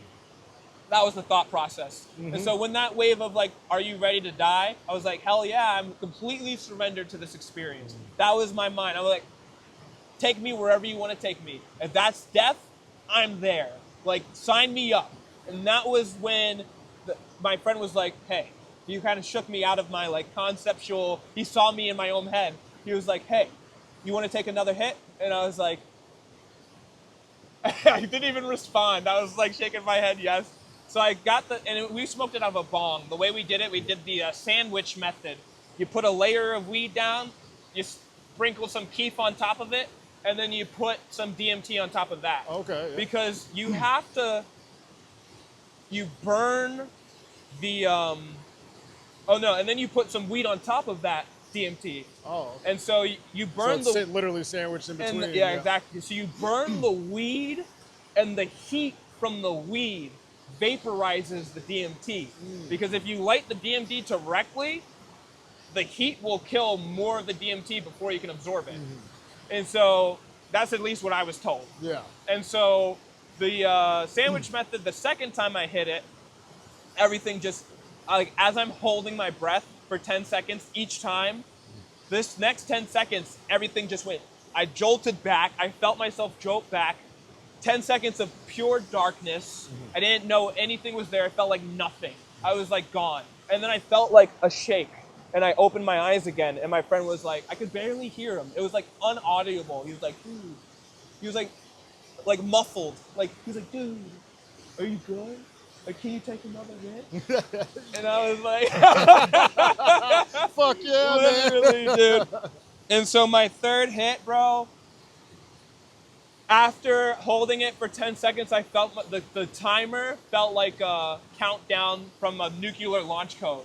Like in my head, it was like a drill, like siren almost, of like 10, 9, 8. Like it was like this intimidating, impending doom voice. Oh shit. Yeah. And I was like, do I want to hold it for that long? Am I doing this? And I'm like, I'm doing this. And so I exhale, and literally, and I made like this whole like book describing everything I experienced through the journey. But the second I exhale, everything instantly turns white. I don't know if you've seen the movie The Matrix. Yeah, when they're in the white room. Where they're in that loading room, and they're like loading up the guns and stuff. That was that. But I still saw dimensional lines like I knew I was in a box. I knew I was in the room I was in. Like, but the walls were white, the people were gone, everything was gone, but I could vaguely get a size of the room I was in. And I still kind of felt my body, but when I looked down, it was just like, have you ever seen Spirit Science? There's a YouTube channel called Spirit Science, and they have like these aura bodies. It's like your aura, like if you ever looked into energy. Like if you looked into like outer body, like astral projection, and like basically astral projection, how they illustrate it, that body, that spirit that comes out of your body. That's what it looked like a translucent shading of me, but I wasn't there. I was like completely see-through, and after me was like the whiteness. And then all of a sudden, like I was looking around that white room, could vaguely see my body, and there's zeros and ones running up and down the wall. Zeros and ones, zeros and ones. Binary code. Instantly, I was like, it wasn't like I think. It wasn't like this might be it. It was like, dude, epiphany. Click, click, click, click, click. I know we're in a simulation. It was like, dude, this is, you can't make this shit up. And that was just from my experience. Like, maybe we're not. Maybe we're in a dream. Maybe we're in a type of, conscious dimensional abstraction, whatever it is. In my head, we're in a simulation. Like, it was like irrefutable experiential evidence of like zeros and ones running up and down every computer screen. And after that, like, it was like loading something. The numbers weren't stagnant. They were moving up and down, like computating something. And I was like, what's about to happen? And all of a sudden, like, everything starts to shake. The lines, there's like 4 lines, like, in that I can kind of tell that we're in the room.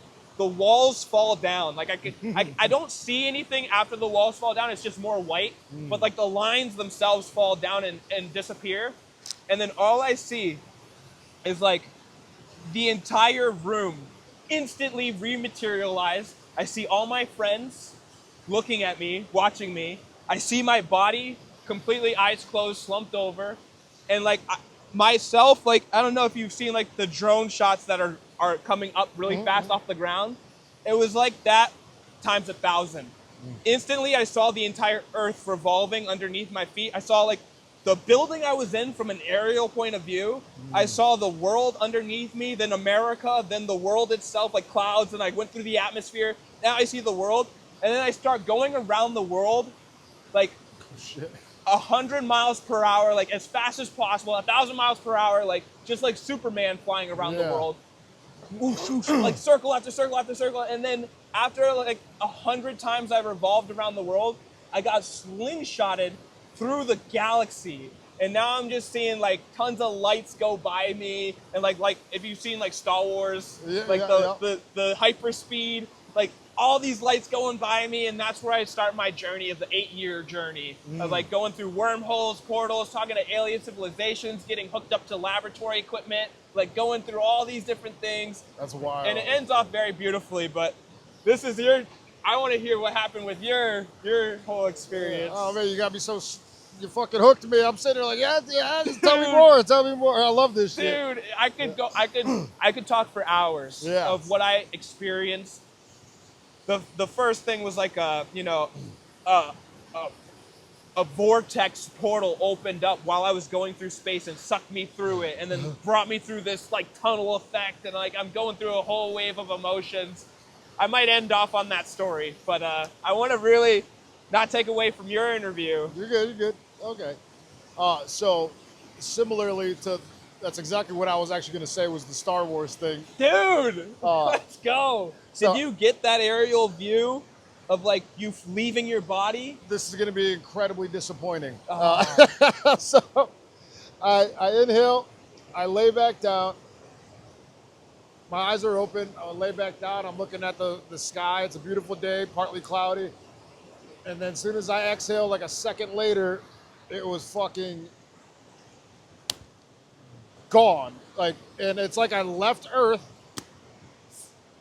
at a fucking billion miles per hour, went straight into the universe and just kept going. And that's where that Star Wars looking through the Millennium Falcon effect comes in. Literally probably the best way to describe it. Yeah. Or like Tron Legacy lights, if you've seen Tron. Yeah. Dude. And or driving through the snow at nighttime and your headlights are only Yes, all you see is the white. literally like that. Yeah. Unreal. And then I blacked out. No. And you don't remember any of it? blacked out, and then when I was somewhat coming back to conscious, is when I was kind of like, I knew something crazy happened. I don't remember it, but I could. You knew it was profound. Yeah. And the first thing I said was, did I shit myself? Because I heard people shit themselves all the time. And they, Adam, Zoe, and Kai started laughing. I was actually going to ask you about the time you thought you shit yourself, because Hunter was like, ask him about the time he thought he shit himself. That's it, bro. Literally the first fucking words out of my mouth was, did I shit myself? And mind you, my eyes are still closed. I'm just I'm like, they would know if you did. Yeah, I was like, did I shit myself? And they're like, no, they were chuckling. And I'm like, oh, okay. And then I can't remember which one leaned in and was like, basically something along the lines like, it's not over, just keep going. And I was like, okay. And then, dude, I had that same phrase. Yeah. Well, not the it's not over, but the just keep going. Yeah. Just keep going. And was that a voice in your head or someone else talking outside? It was them actually talking to me at that point, but I've had that through my own guidance, inner guidance, telling me that my own journeys. Yeah. And then I heard them start playing the hand drum, and they were singing these songs, and I just laid there, and that's when I started to see all the Calabiao manifolds, but they weren't gold; they were like shades of white and silver, and it was the most beautiful thing I've ever seen in my life, and it was just constantly folding and morphing and just constantly going. This was after you said that, and then you kept your eyes closed? And when they said to keep going, and I just laid there, and I was just like, and then out of nowhere, I felt insane emotion coming over me, and I cried. I just started fucking straight ugly face crying, the hardest I've ever cried in my life, to the point where the air's being sucked out of me. And at some point, I flipped over onto my stomach, rolled right off the blanket, off the pillow, onto the actual ground. And I'm literally face down on the ground. And I'm like, and it felt like it was minutes I was doing that. I'm like, now I'm thinking like there's no possible way I had that much air in my lungs. And I felt like I was dying. And so then survival mode kicked back in. And I'm like, breathe, breathe, breathe. You're fucking dying, breathe. So I was like, managed to get a huge gasp in, and then immediately, like, just sucked right back out of me. And I'm like literally making that sound, like forcing all the air out of me, but I'm not doing it. I'm trying to fucking breathe. Something else. Yeah, and out of nowhere, I started saying it out loud. Stop fighting it. I didn't intentionally mean to speak and say it, but it just stop fighting it. Stop fighting it. Just surrender. Just surrender. And I kept saying it over and over. And then I started crying like hardcore again, but still feeling like I'm dying, and I now know what it was. I was still holding on to control. I wasn't surrendering. I didn't surrender. You just wanted to be in control so bad. And I didn't know, because again, I didn't have the proper education from these people going into it. I got a free will question for you coming up after this, but continue.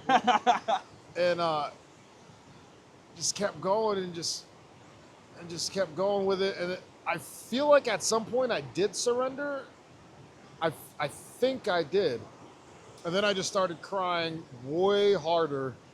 It felt like I was crying forever, and I'm starting to come out of it more and more and more. And then I'm still laying there. Now I know I'm back, like actually on the planet. I know I have a body. I know I'm here. I know Zoe, Kaya, and Adam are there. I hear them singing the songs, and the songs and the music was the most beautiful shit I've ever heard in my life. Wow. And after they stopped, I just felt this overwhelming force of love. I know that's what it is now, is just love.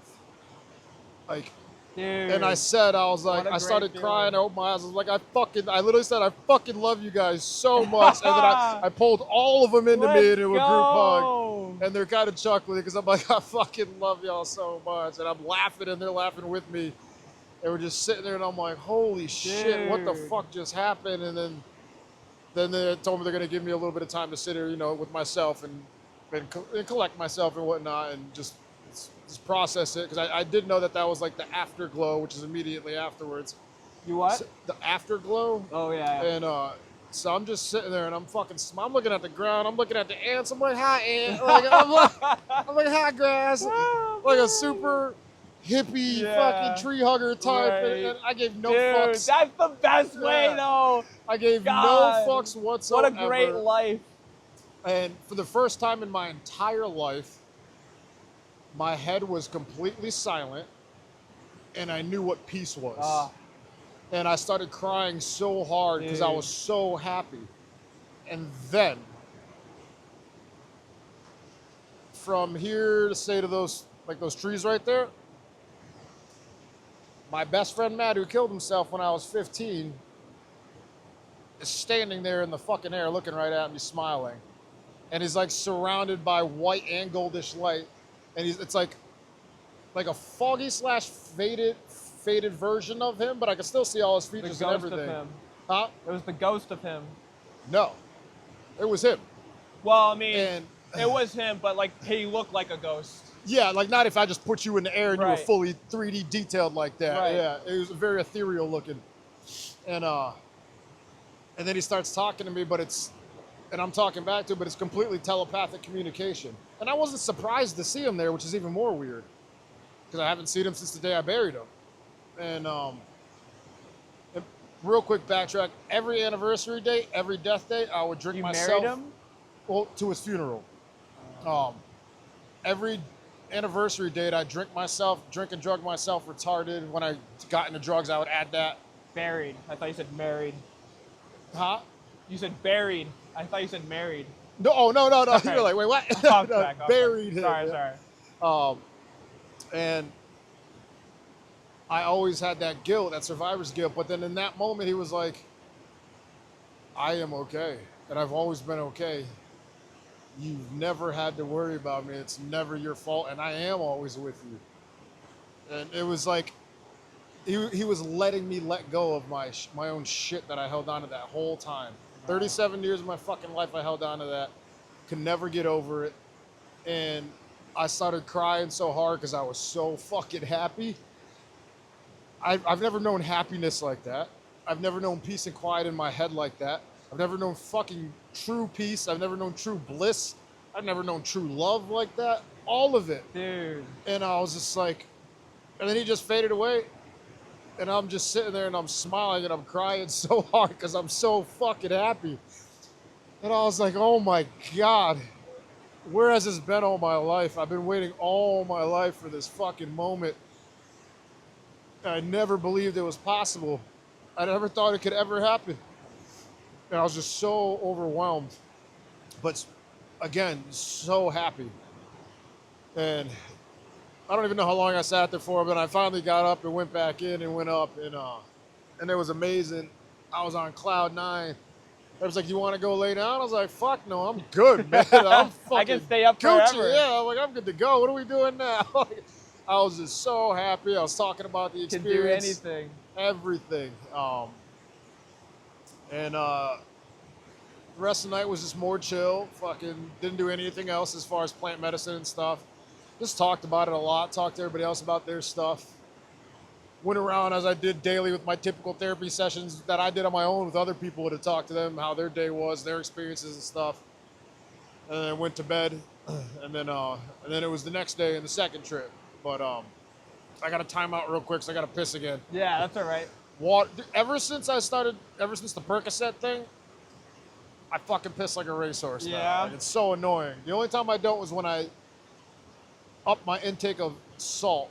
The rain doesn't make it help either. Yeah, and then the water sound. But I love it. Yeah, absolutely. Quick break. Okay, I'll be right back.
Oh, man. Well, looks like we're finishing with audio only.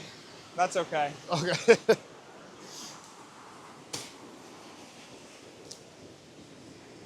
They recorded the past 50 minutes. But Because it's like the storage full thing, it might not be able to be recovered.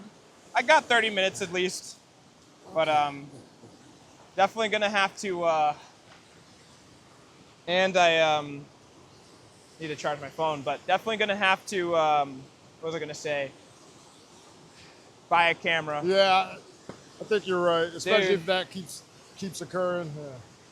The first podcast was perfect. They recorded 4 hours, but then my storage, and then one technical difficulty after another. That's all right. It's all good. Everything happens for a reason. That's right. That's right. Everything happens for a reason. But thank God for these things, man. Thank God. We got the audio. That's what matters. Audio's still going strong. Yeah. I was going to say, when I was doing my research for DMT, and like when I knew it was possible to do it, I was like, oh, let me really research this thing. And I came to the conclusion that a lot of people were forgetting and blacking out and not having the full experience that I experienced, 8 years worth of experience. And I was like, oh shit. I learned that it's like a dream, and it helps me, especially now that I'm mastering lucid dreaming. If you don't write your dreams down, I have a dream journal. I have actually volumes now, books upon books upon books. That's sick. Of all my dreams. And some of them are literally one dream, 10 pages long, 15 pages long, writing down every little detail. The more detailed you get, the more you remember it. Because what tends to happen is your brain thinks, oh, this is just a dream. It's fake. Our culture subscribed to this idea that, oh, dreams are dreams. They're not important. Like the Native Americans they used to wake up at the campfire just to talk about their dreams they had last night as a community. They valued their dreams so much, but we don't. And so we forget about it. Our brain thinks, anything our brain thinks is unnecessary, it's going to delete. Yeah. We don't have infinite storage capacity in our brain, and so we tend to delete the things that we don't need. And so if you really write it down and you really tell yourself you need to know this, you need to remember it, you're going to remember it. And so I was like, okay, it's like a dream. When you come out of your trip, after the first 5 minutes, you're going to forget 90% of it. And I honestly don't remember the whole 8 years. I know it was 8 years, but it's so vague. It's like a dream now. But I was fortunate enough, the second I came out of my trip, I was like, nobody talked to me, and I instantly started writing. I was like, as fast as I could, I've written down every little detail I remembered, and I wrote down like 30 pages of just like everything I experienced, every detail, every color, every feeling, every sensation. I just went so in depth of it. And if I didn't do that, I wouldn't have been, after that day, I probably would have forgot all of it, thought I blacked out or whatever.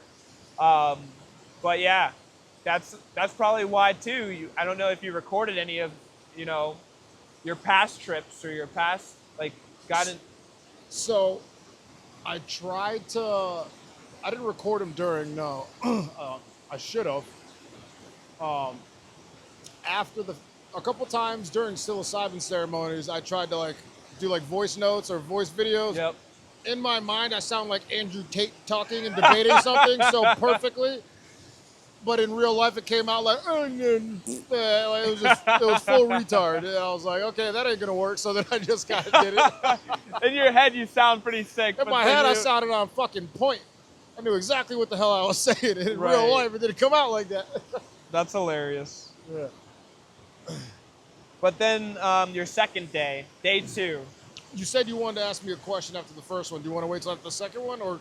No, I just wanted to share my tad bit on the dream and recording. Okay, gotcha. How it's so similar. The question was if you recorded your DMT trip or your. Okay, that's the one thing that I don't know why I don't do it. I think it's because I'm trying so hard to remember it that I end up forgetting, but I don't journal. And that's the thing. I know that is a big problem that I'm not doing. Just like in your dreams, the second you come out of your dream, the first 5 minutes, you forget 90% of it. The first minute, you forget. And this is like actual statistics from a science dream called omniroptic.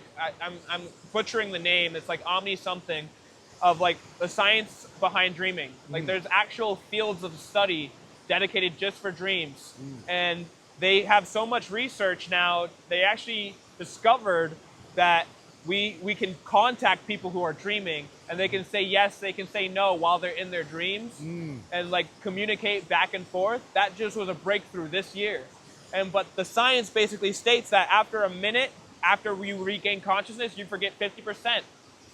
On average, after 5 minutes, you forget 90%. If the dream wasn't an emotional dream, like a nightmare or a sex dream, if it's just a bland, boring dream, your brain's going to forget most of it that first few minutes. That makes sense. Yeah. Same thing like psychedelics and tripping. It's like a dream. You're going through this time-dilated experience, a spiritual experience, and if you're not going to value it, if you're just doing it to get fucked up, then you're not really thinking about it or logging it and recording it because it's like, oh, I'll remember it. And then you don't. And then you forget about it. And so definitely for anybody future you give advice to or have go through this spiritual experience potentially in the future, have them log it. Have them write it down. I got to take that for myself too, and I've known that this whole time too. I just haven't. But okay, well, so trip 2, it's the day after. The very next day, yeah. I've heard a lot of talk about this medicine couple that frequent there, and they happened to be there for that weekend. It was a Saturday. Oh no, that was a Friday that I first met them. Graham and Lulia, both of them a long time ago were former addicts. Both completely changed everything, changed their lives, and now, even still to this day, they're medicine men and women, and they're wonderful together. He plays the guitar and sings, and she's like the primary as far as the singing goes and stuff. But they had come. I met them, and oh, wait a second. Nope, I'm sorry. That was Saturday. Backtrack. Friday. Yeah, okay. So I did go back in the next day with Adam, Zoe, and Kaya. Lulia and Graham didn't show up till that Saturday because we were supposed to do ayahuasca that Saturday night, and we didn't. We ended up doing psilocybin instead, but I'll tell you about that next. Yeah, so anyways, now that I got a little taste of this and experience of this, I'm like, okay, I got this. Like, I got this. No, the fuck you don't. You sure about that? Yeah, right. So, naturally, like an idiot, I had fucking expectations. Like, I'm going to remember it all. I was going to see all this crazy stuff, because especially after talking to everybody else and hearing their stuff. Hearing their crazy experiences. So I naturally just programmed stuff into my head that I'm going to experience. Nope. I hit it. 10 seconds. Lay back. Exhale. Same thing. Fucking gone. I'm so jealous. Not to interrupt. You're about to not be jealous. Same thing gone. Blackout. I blacked out again. Don't remember none of it. Came back too. As I'm starting to somewhat come back to, I did remember to close my eyes, and I heard them play. They didn't even play the music. I don't think they played the music until I started to come back to somewhat, which to me I call it like the second stage of it. And then the music is medicine, and that takes you on, every song takes you on a whole different journey throughout the whole song. It's a fucking for me at least, it's a roller coaster. But the music is equally part medicine. And when they start playing the music and I'm sitting there, all of a sudden I start feeling, mind you, I have thick contractor pants on. And so, like, if you wanted to take a cigarette, you couldn't burn through them, nothing like that. But I'm laying there, I got tube socks on, fucking my Adidas high tops. So they're high up, pants are all the way down to there. And it's laying there, I start to feel like a little burning in my leg right here, and I'm like, it's kind of just ignoring it, but then it starts to get worse and worse, and it feels like someone's taking a hot knife and slowly pushing it into my leg. Like, that's exactly what it felt like. So I didn't open my eyes, but I go, is my leg on fire? Am I burning? And like, I touched right here. I didn't feel nothing. And then I could hear Zoe get up. She kneeled over on the blanket and she's looking. She's like, no, there's nothing there. I'm like, you sure? She's like, yeah. I'm like, okay. And then I just lay back down or just stay back to it. And I'm like, it's getting worse and worse and worse. And something in me just said, surrender to it. Said what? Surrender to it. Stop fighting it. Just surrender to it. So I was like, oh, in my head, I was like, okay. And then so I just laid there, and I actually surrendered to the pain, and then it rapidly just evolved. And then I didn't think about it at all anymore. And a similar thing happened as in the first one, where I flipped over off the fucking goddamn blanket, off the pillow, onto the ground, dirt on my lips and my face, and I'm that crazy breathing again. I remember fucking fighting it, and I remember saying, surrender, stop fighting it, and but I couldn't. I couldn't give into it because I thought I was dying. And I now know that was my ego dissolving. I don't like the term ego death because the ego never dies. It might die, feel like it's dead in that moment. And that's also how you lose the fear of death, I guess. But the same thing happened as far as fighting it and all the air being sucked out of me and the crazy exhaling and the sounds. And that I do have on video. Didn't see my best friend after that, which completely okay with because I didn't need to, you know, because I now know he's good and he lives on eternally. But after that one wasn't, I can't remember, but I don't believe it was anything else to that. But that leg burning turned out to be nothing? So, I go back to my villa, and I had to shit, so I'm just taking a shit, and I'm sitting there, and then I remembered that, I'm still trying to process everything, see if I can remember more things, and then I remember that my fucking leg hurt, so I'm sitting there, and I'm like this, and then I just look over at my leg, and I'm like, no fucking way. There is exactly what looks like a wound from a double-bladed knife that went in, and it was just a hot knife that just went right in. And you could see at least that deep into it, a 1/4 inch into my leg. And it's right here. No pain whatsoever. I didn't even touching it. Nothing. No pain, no nothing. And I'm like, what the fuck? So wipe my ass, fucking pull my shorts up, go run out, find Zoe in them. And I'm telling her, and she's like, no fucking way. So I'm like, look, and I'm showing her, like, oh my God, that's a straight up wound. And I'm like, yeah, I don't know what the fuck it is. And then, so then we hopped in the car, drove across the other side of the scorpion sting valley. You? Well, I checked my pants fully, inside, outside. There was absolutely nothing. No mark, no nothing. Absolutely nothing. Dude. Yeah, so we go to the other side, and we're talking to this older woman, Kathy, and she said that she's never seen it, but she's heard through other people's stories. This is going to sound crazy, but demon, or demons pluralized. Time out right there real quick. Backtrack to a few years before that.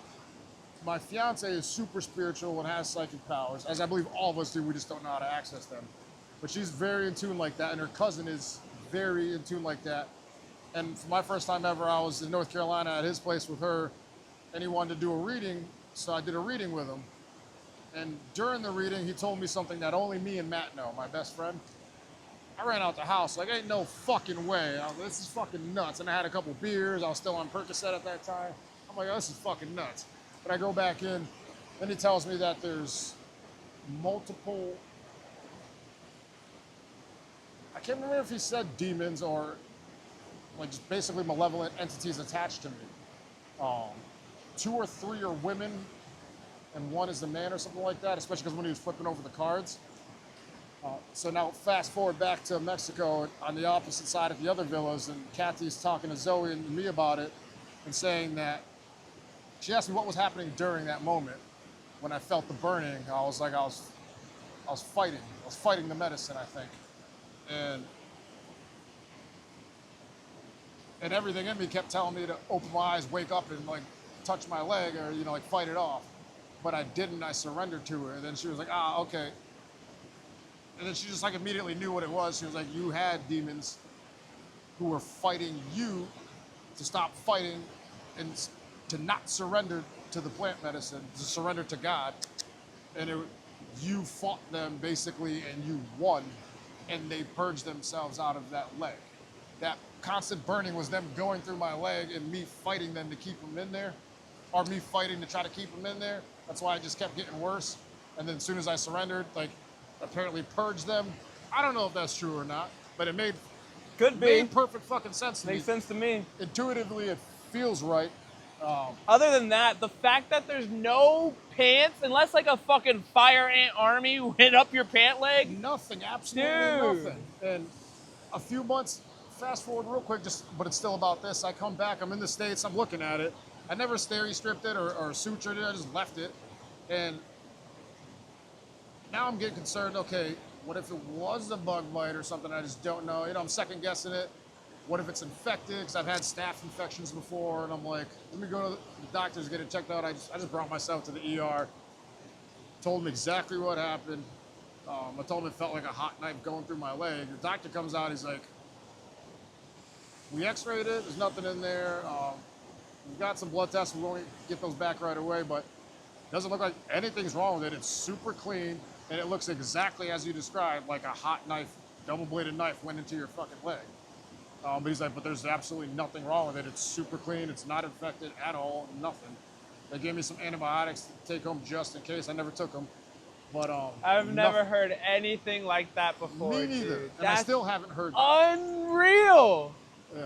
That is crazy. I got this fucking scar. I'll show you after, but I got the scar right fucking there. No way, it left a scar? 100%. Oh yeah, it's a mean scar. It's fucking. Jesus Christ. It was so wild. But that's what happened on the second one. You know, if you're listening to this, you might be like, that's bullshit. But like for me, who's gone through a similar experience, I know you're 100% genuine. You're 100%, that happened, dude. That is crazy. Like, I'm a huge empath. I can actually picture it. And like, I've never, from my research, experienced or seen any story like that before. I still haven't. The one-hit blast off is crazy. Like I was about to say, interrupt. I'm glad I didn't interrupt. No, you're good. Talk about the 2 ears, 1 mouth thing. But I was about to say, I'm so jealous because the day after I had my crazy experience, I was like, dude, I just have to. It ended off with me meeting love, or what I thought was love. This angel-like being of just pure feminine energy, giving me wave after wave of euphoric orgasm after orgasm. That's the best way I can describe it. It wasn't like I was orgasming, but like it was just the most bliss I'll ever feel, and I'll never feel that bliss ever again. Or maybe I will, obviously, but like any worldly pleasure drug can never stimulate that kind of bliss that I experienced. Not even close, yeah. And I was like, I just have to get back to that. I want to escape to the 8 years again. Let me go again. The day after, no blast off, I had like a little in my mind electromagnetic field of like, have you ever like put your hand on like one of those electromagnetic things and it like zaps up to your hand? Yeah. That globe with the lights. I had that, but in my mind, like the globe. I did the DMT again, but there's no lights passing me by. There's no blast off. So even though you didn't remember it, at least you remember blasting off 2 times in a row. That is so unheard of, so profound. And the thing is, I thought that was just how it goes. No, I didn't know that till after that. That's like, not the case. Dude, but, yeah. Some people, I've done DMT 10 times, 5-MeO, 4 or 5, and then like 4 or 5, and I've only blasted off once. I've never been able. And the reason why I did it so many times is because I was trying to blast off again. I upped the dosage. I waited a year and then did it again. I was like trying. You had that expectation, yeah. Yep.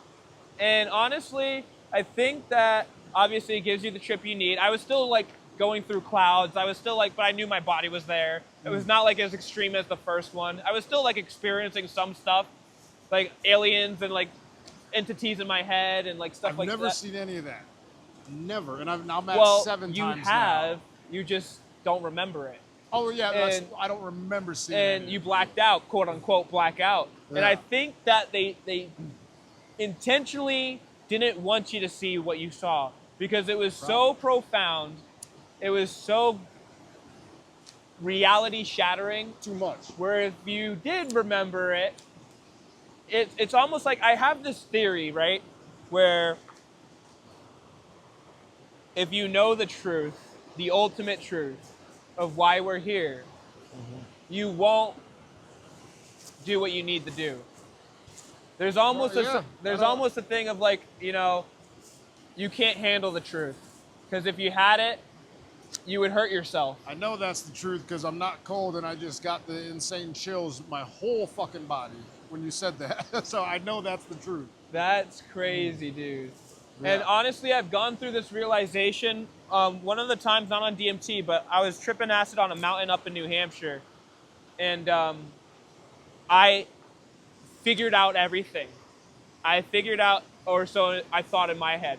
I figured out this epiphany beyond epiphanies. Like, let me tell you, when I hear like the most aha moment you can imagine, like imagine like, oh my God, like a moment where you're screaming. Like I was literally like screaming, like, oh my God, I figured it out. It was the excitement of the realization that made me forget. It was like, oh my God, I can't believe it's that simple. It was overloaded. It was overloaded, and I instantly forgot it. And I was like, dude, what we were just talking about, let's go through, let's walk back up the mountain. Like maybe I'll remember if like we go by that tree again. Like I tried everything. I was going with some buddies, and like my friend and my girlfriend at the time and his girlfriend at the time, we all hiked up, we all tripped together.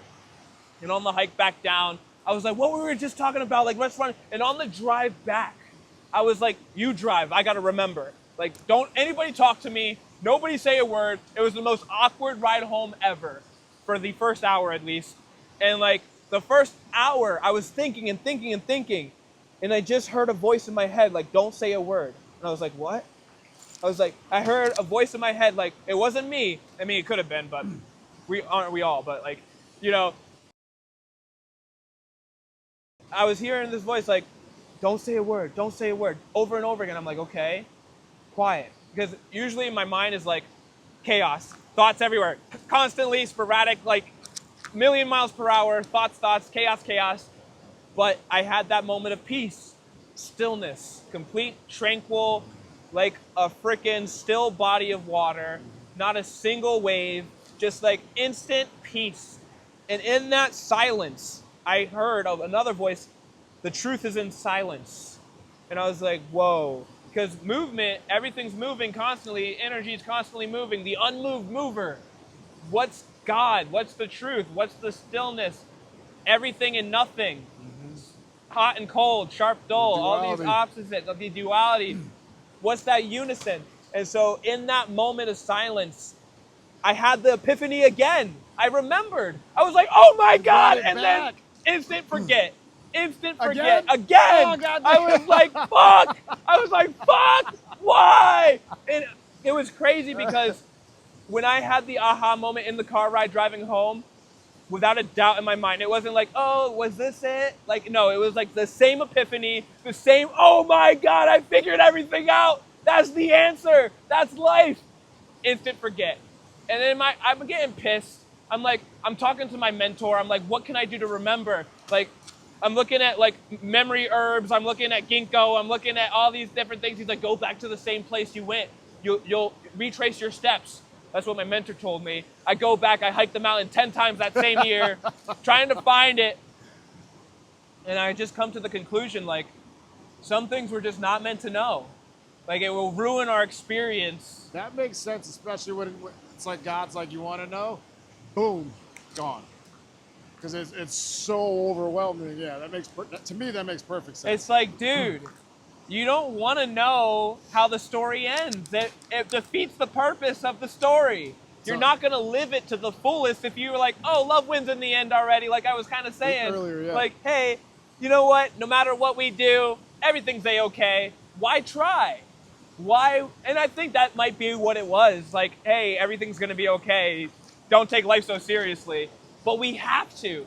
We have to live with purpose. We have to live with passion in order for things to be okay in the end. In order for things... we can't know that at this moment, maybe. Or maybe I'm just, talking out my ass and all of this. I believe that. I believe that epiphany moment will come when we do finally leave our human bodies. Yeah. And I've heard that, not put that, but it's always the remembrance comes back when you die. Dude. So I'm with you there. I believe that for sure. Yeah. Oh, man. What a fuck. So, yeah, you blasted off 2 times in a row. That's unheard of, unreal. Never again. Not in my other 5. Wow, you did it 5 other times? 5 other times as far. I've had 1 dose left since over a year ago when I worked with Mike.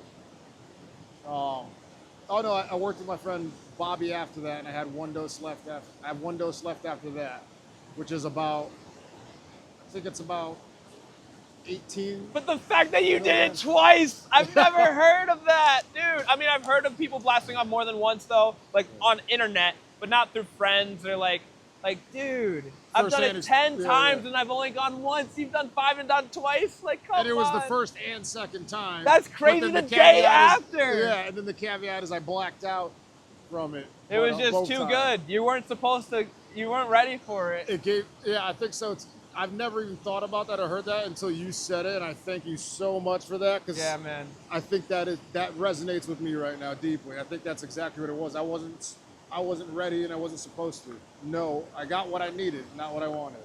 So I think so too. Dude, it's such a bittersweet moment because you're like, fuck, man. But it's also like, you know what? I'm glad I don't know. Yeah. I'm glad I get to live my life with this wonder, with this.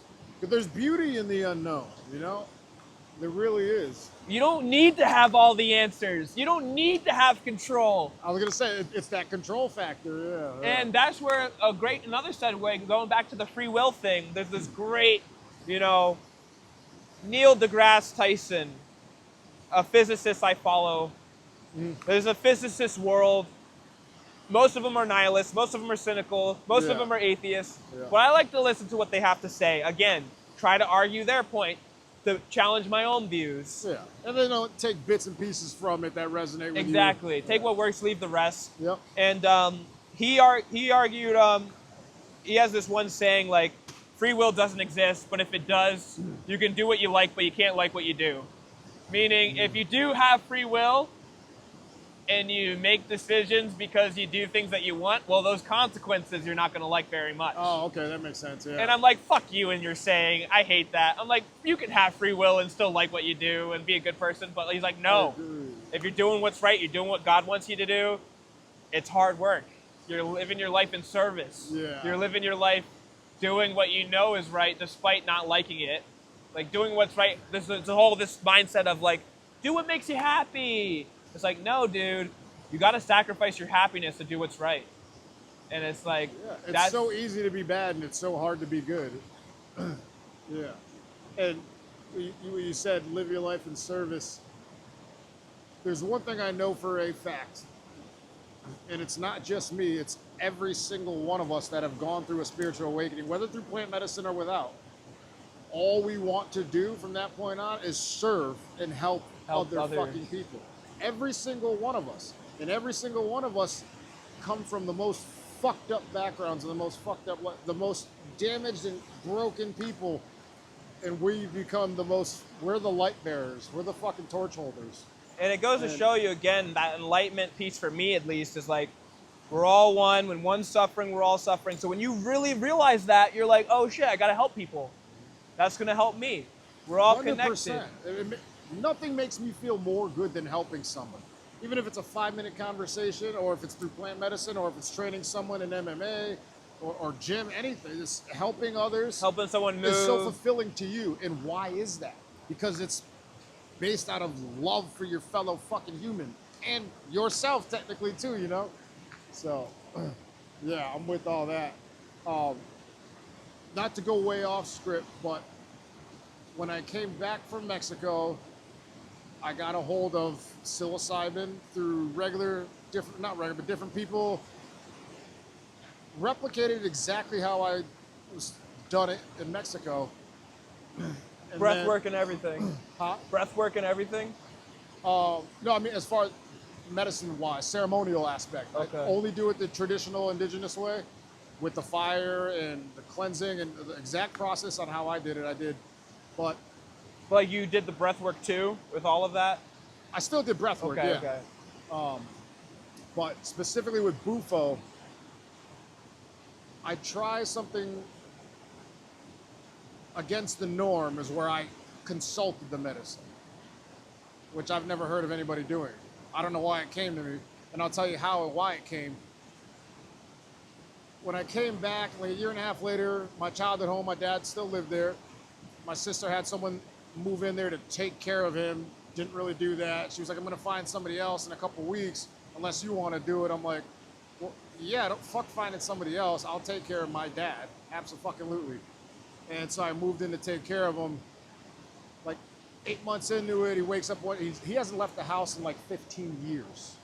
Ended up turning into a hermit, hasn't left his room and stuff like that, but out of nowhere he wanted to go to the hospital, complaining about his back and hips, and nothing wrong with his back and hips, but he had a completely filled right lung, pneumonia, half-filled left lung, Jesus. had a tear in his aorta, he had an aneurysm that my sister told me years prior that was non-operable. She fucking lied to me. Completely, yeah, that's a whole different animal there, but I'm bringing him to the hospital.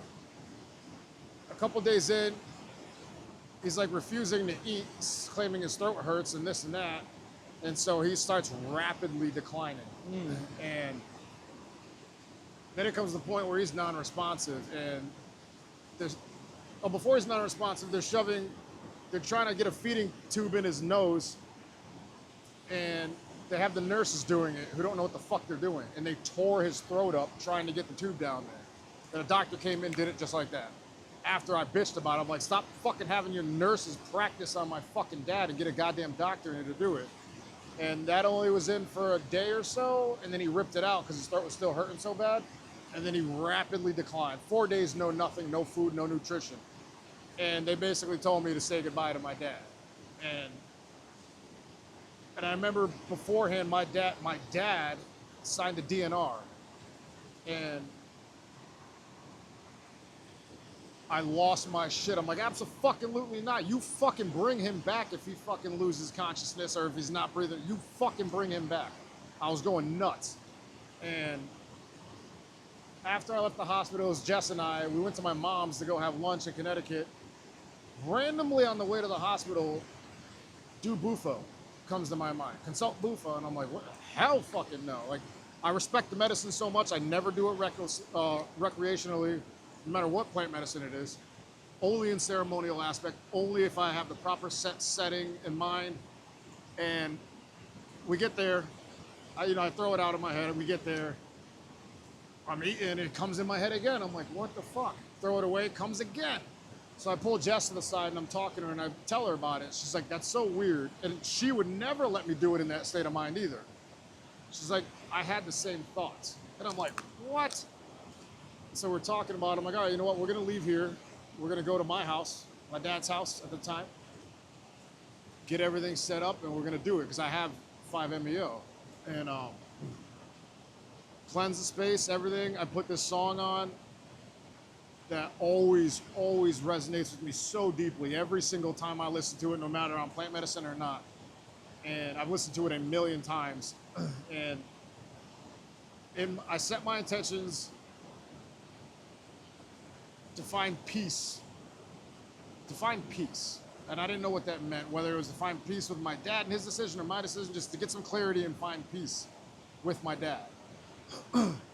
So during it, I hit it, no blast off or nothing, but instantly the collabial manifolds, that whitish, silverish pattern is constantly shifting and morphing.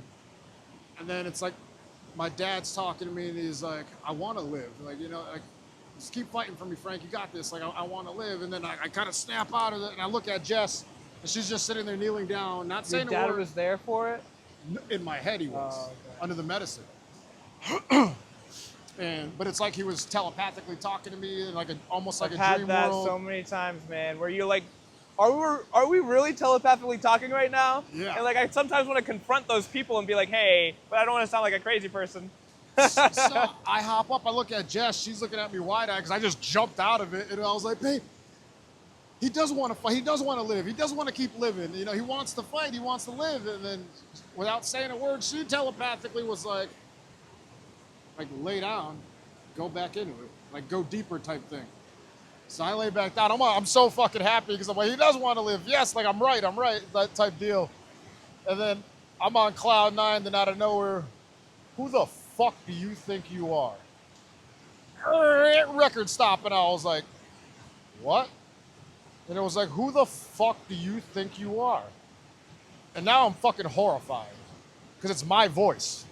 And it's the first time I've ever heard my inner guidance being my voice. And it was like, you've promised that man that you always got his six and you will always fucking back him no matter what he wants to do. Who the fuck are you to tell that man what to do with his life and not? Who are you to be selfish and to keep him alive for your own fucking selfish reasons?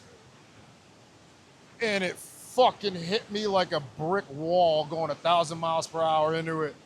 I fucking immediately got in the fetal position and I was fucking bawling. Now I'm crying the hardest I've ever cried in my life. I thought Mexico was bad. I'm crying the hardest I've ever cried in my fucking life. And I couldn't get over what I was saying to myself. And I was like, oh my God. And then it hit me. It's not my choice. It's not my decision to keep my father alive because I don't want to lose my dad. It's not my decision. And if I truly have his back and if I truly support him, I'm going to be okay with whatever happens, no matter fucking what. And then when that hit me, my crying subsided and it was almost like a huge sigh of relief, a huge sense of relief just washed over me. And it was like, oh my God. And I got up and I told Jess that she was just shaking her head like, yeah. And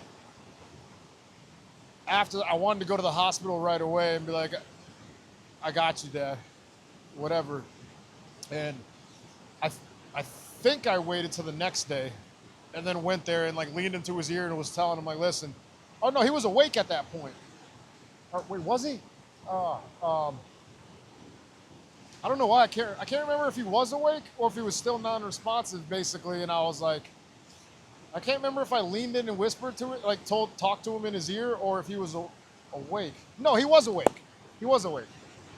I was like, Dad, listen, if you want me to authorize this DNR, I'm okay with it and I'll do that. I told you I'll always have your back. No matter what happens, I know you're always gonna be here and I know you love me and I love you more than anything. So I got you no matter what, okay? I got you no matter what. And he held my hand. Didn't say anything, but just held my hand. It was kind of like, my dad is super strict, ex-Army Ranger, Vietnam vet. We never had a great upbringing. Beat the shit out of me like a grown-ass man on a regular basis. My entire childhood was Taekwondo, 7 days a fucking week, no sports in school, none of that shit, just all training and getting my ass whooped. And you know, things changed over the years somewhat, but after I told him that, I was just like, I'm okay. And ever since then, I've been okay with it. And I had called his half-sister, his only sibling left, who was in Texas, my auntie Roseanne. She flew in because she thought she was saying goodbye to her brother. 100% 180 came back. 100% came back, had COVID, beat COVID during all of that. And went into the nursing home. I had to take him out of that nursing home because they almost killed him. Put him in a better one. And then that whole time I'm fighting to get him back home, All you got to do is a couple weeks of PT to get your leg strength back up, because he didn't walk for like a month and a half at that point. And I'm like, you got to just get your legs back up, then you can come home. Otherwise, you're going to be stuck in a bed for the rest of your life. He's like, okay. That didn't work out, and then he ended up telling me he doesn't want to go home, which was a complete shocker to me. And then I transitioned, rehabbed the house, turned it into a rental property. But that was the first time I consulted the medicine. And it worked, which gave me a different perspective on how to work with things in the medicine specifically, and you can consult it. I was thinking that it was the wrong thing to do because other people told me that. How can it be wrong if that's what it gave me? How can it be wrong to consult what God gave us and put here on this planet if it gave me the ultimate clarity and peace with my father that I never had, you know? You're not the crazy one. Society's the crazy one. 100%, yeah. Oh, sorry, but yeah, that was that. And I've had. The receivers are dying. Are they? Battery. That's a 4-hour podcast. I didn't even realize that much time went by. Dude, before this last mic gives out and battery gives out, I have to have you. We have to go another 4 hours at least, bro. We could absolutely do a part 2, 3, 4, whatever you want. Dude. There's too much I haven't even gotten to. Dude, I was not prepared. Now I will be next time. I'm going to get the full ass camera. We're going to get the visuals going. I still got like 20 questions here. But I'm going to release part 1 and then we'll do a part 2. I'm down. Dude, hold that thought. We're going to pick the story right back up where your dad left off. Where we left off with your dad. And is there one final message you'd like to leave the world? You're going to do it on my mic because your mic, that's your mic. Mine dead? Yeah. One final message. Oh yeah, it's red. If I could tell people anything, basically. You want to leave the world with?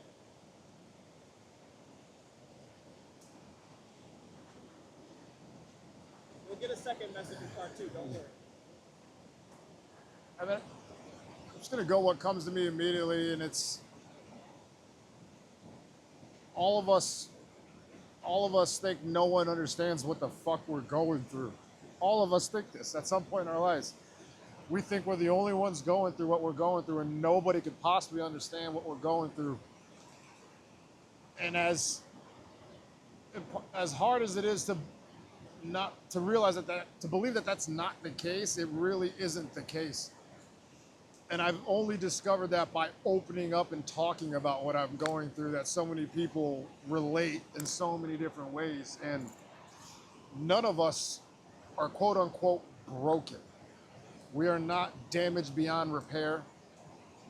All of us are completely capable of changing ourselves and saving our own lives and finding who we are. And remind me to bring that up. I saw myself for the first time after Iboga. Remind me to bring that up in part 2. But anybody listening, every single person can change. We as human beings are designed to constantly change, grow, and evolve. You're not supposed to stay the same at all for the rest of your life. And change is fucking scary. It really is, but what if? What if you make those sacrifices? What if you give up that one thing to get everything? Everyone's always thinking about what if this bad thing happens, but what if the good happens? Literally. What if the good things happen? There's nothing that's broken that can't be fixed. That's right. And if you just seek out some help and some guidance, real people like Jacob and myself, we're gonna jump at the opportunity to try to help guide you in any way we can. You are not beyond repair. Suicide is never the answer. And you'd be surprised how much love is within you still that you don't know exists. There's always lightness to the dark. So just keep that in mind. That was beyond beautiful, man. I fucking hate technology. G. I wish we could just finish the freaking conversation because it is more than profound. Hands down, one of the best interviews I've ever done. Oh. I am very much looking forward to part 2. Me too, man. Me too. There's a lot more that needs to be discussed. But as always, guys, thanks for watching. Thanks for listening in. Not much of watching here, but nonetheless, thanks for listening in. I hope you guys take care. Am I in flame? Yep.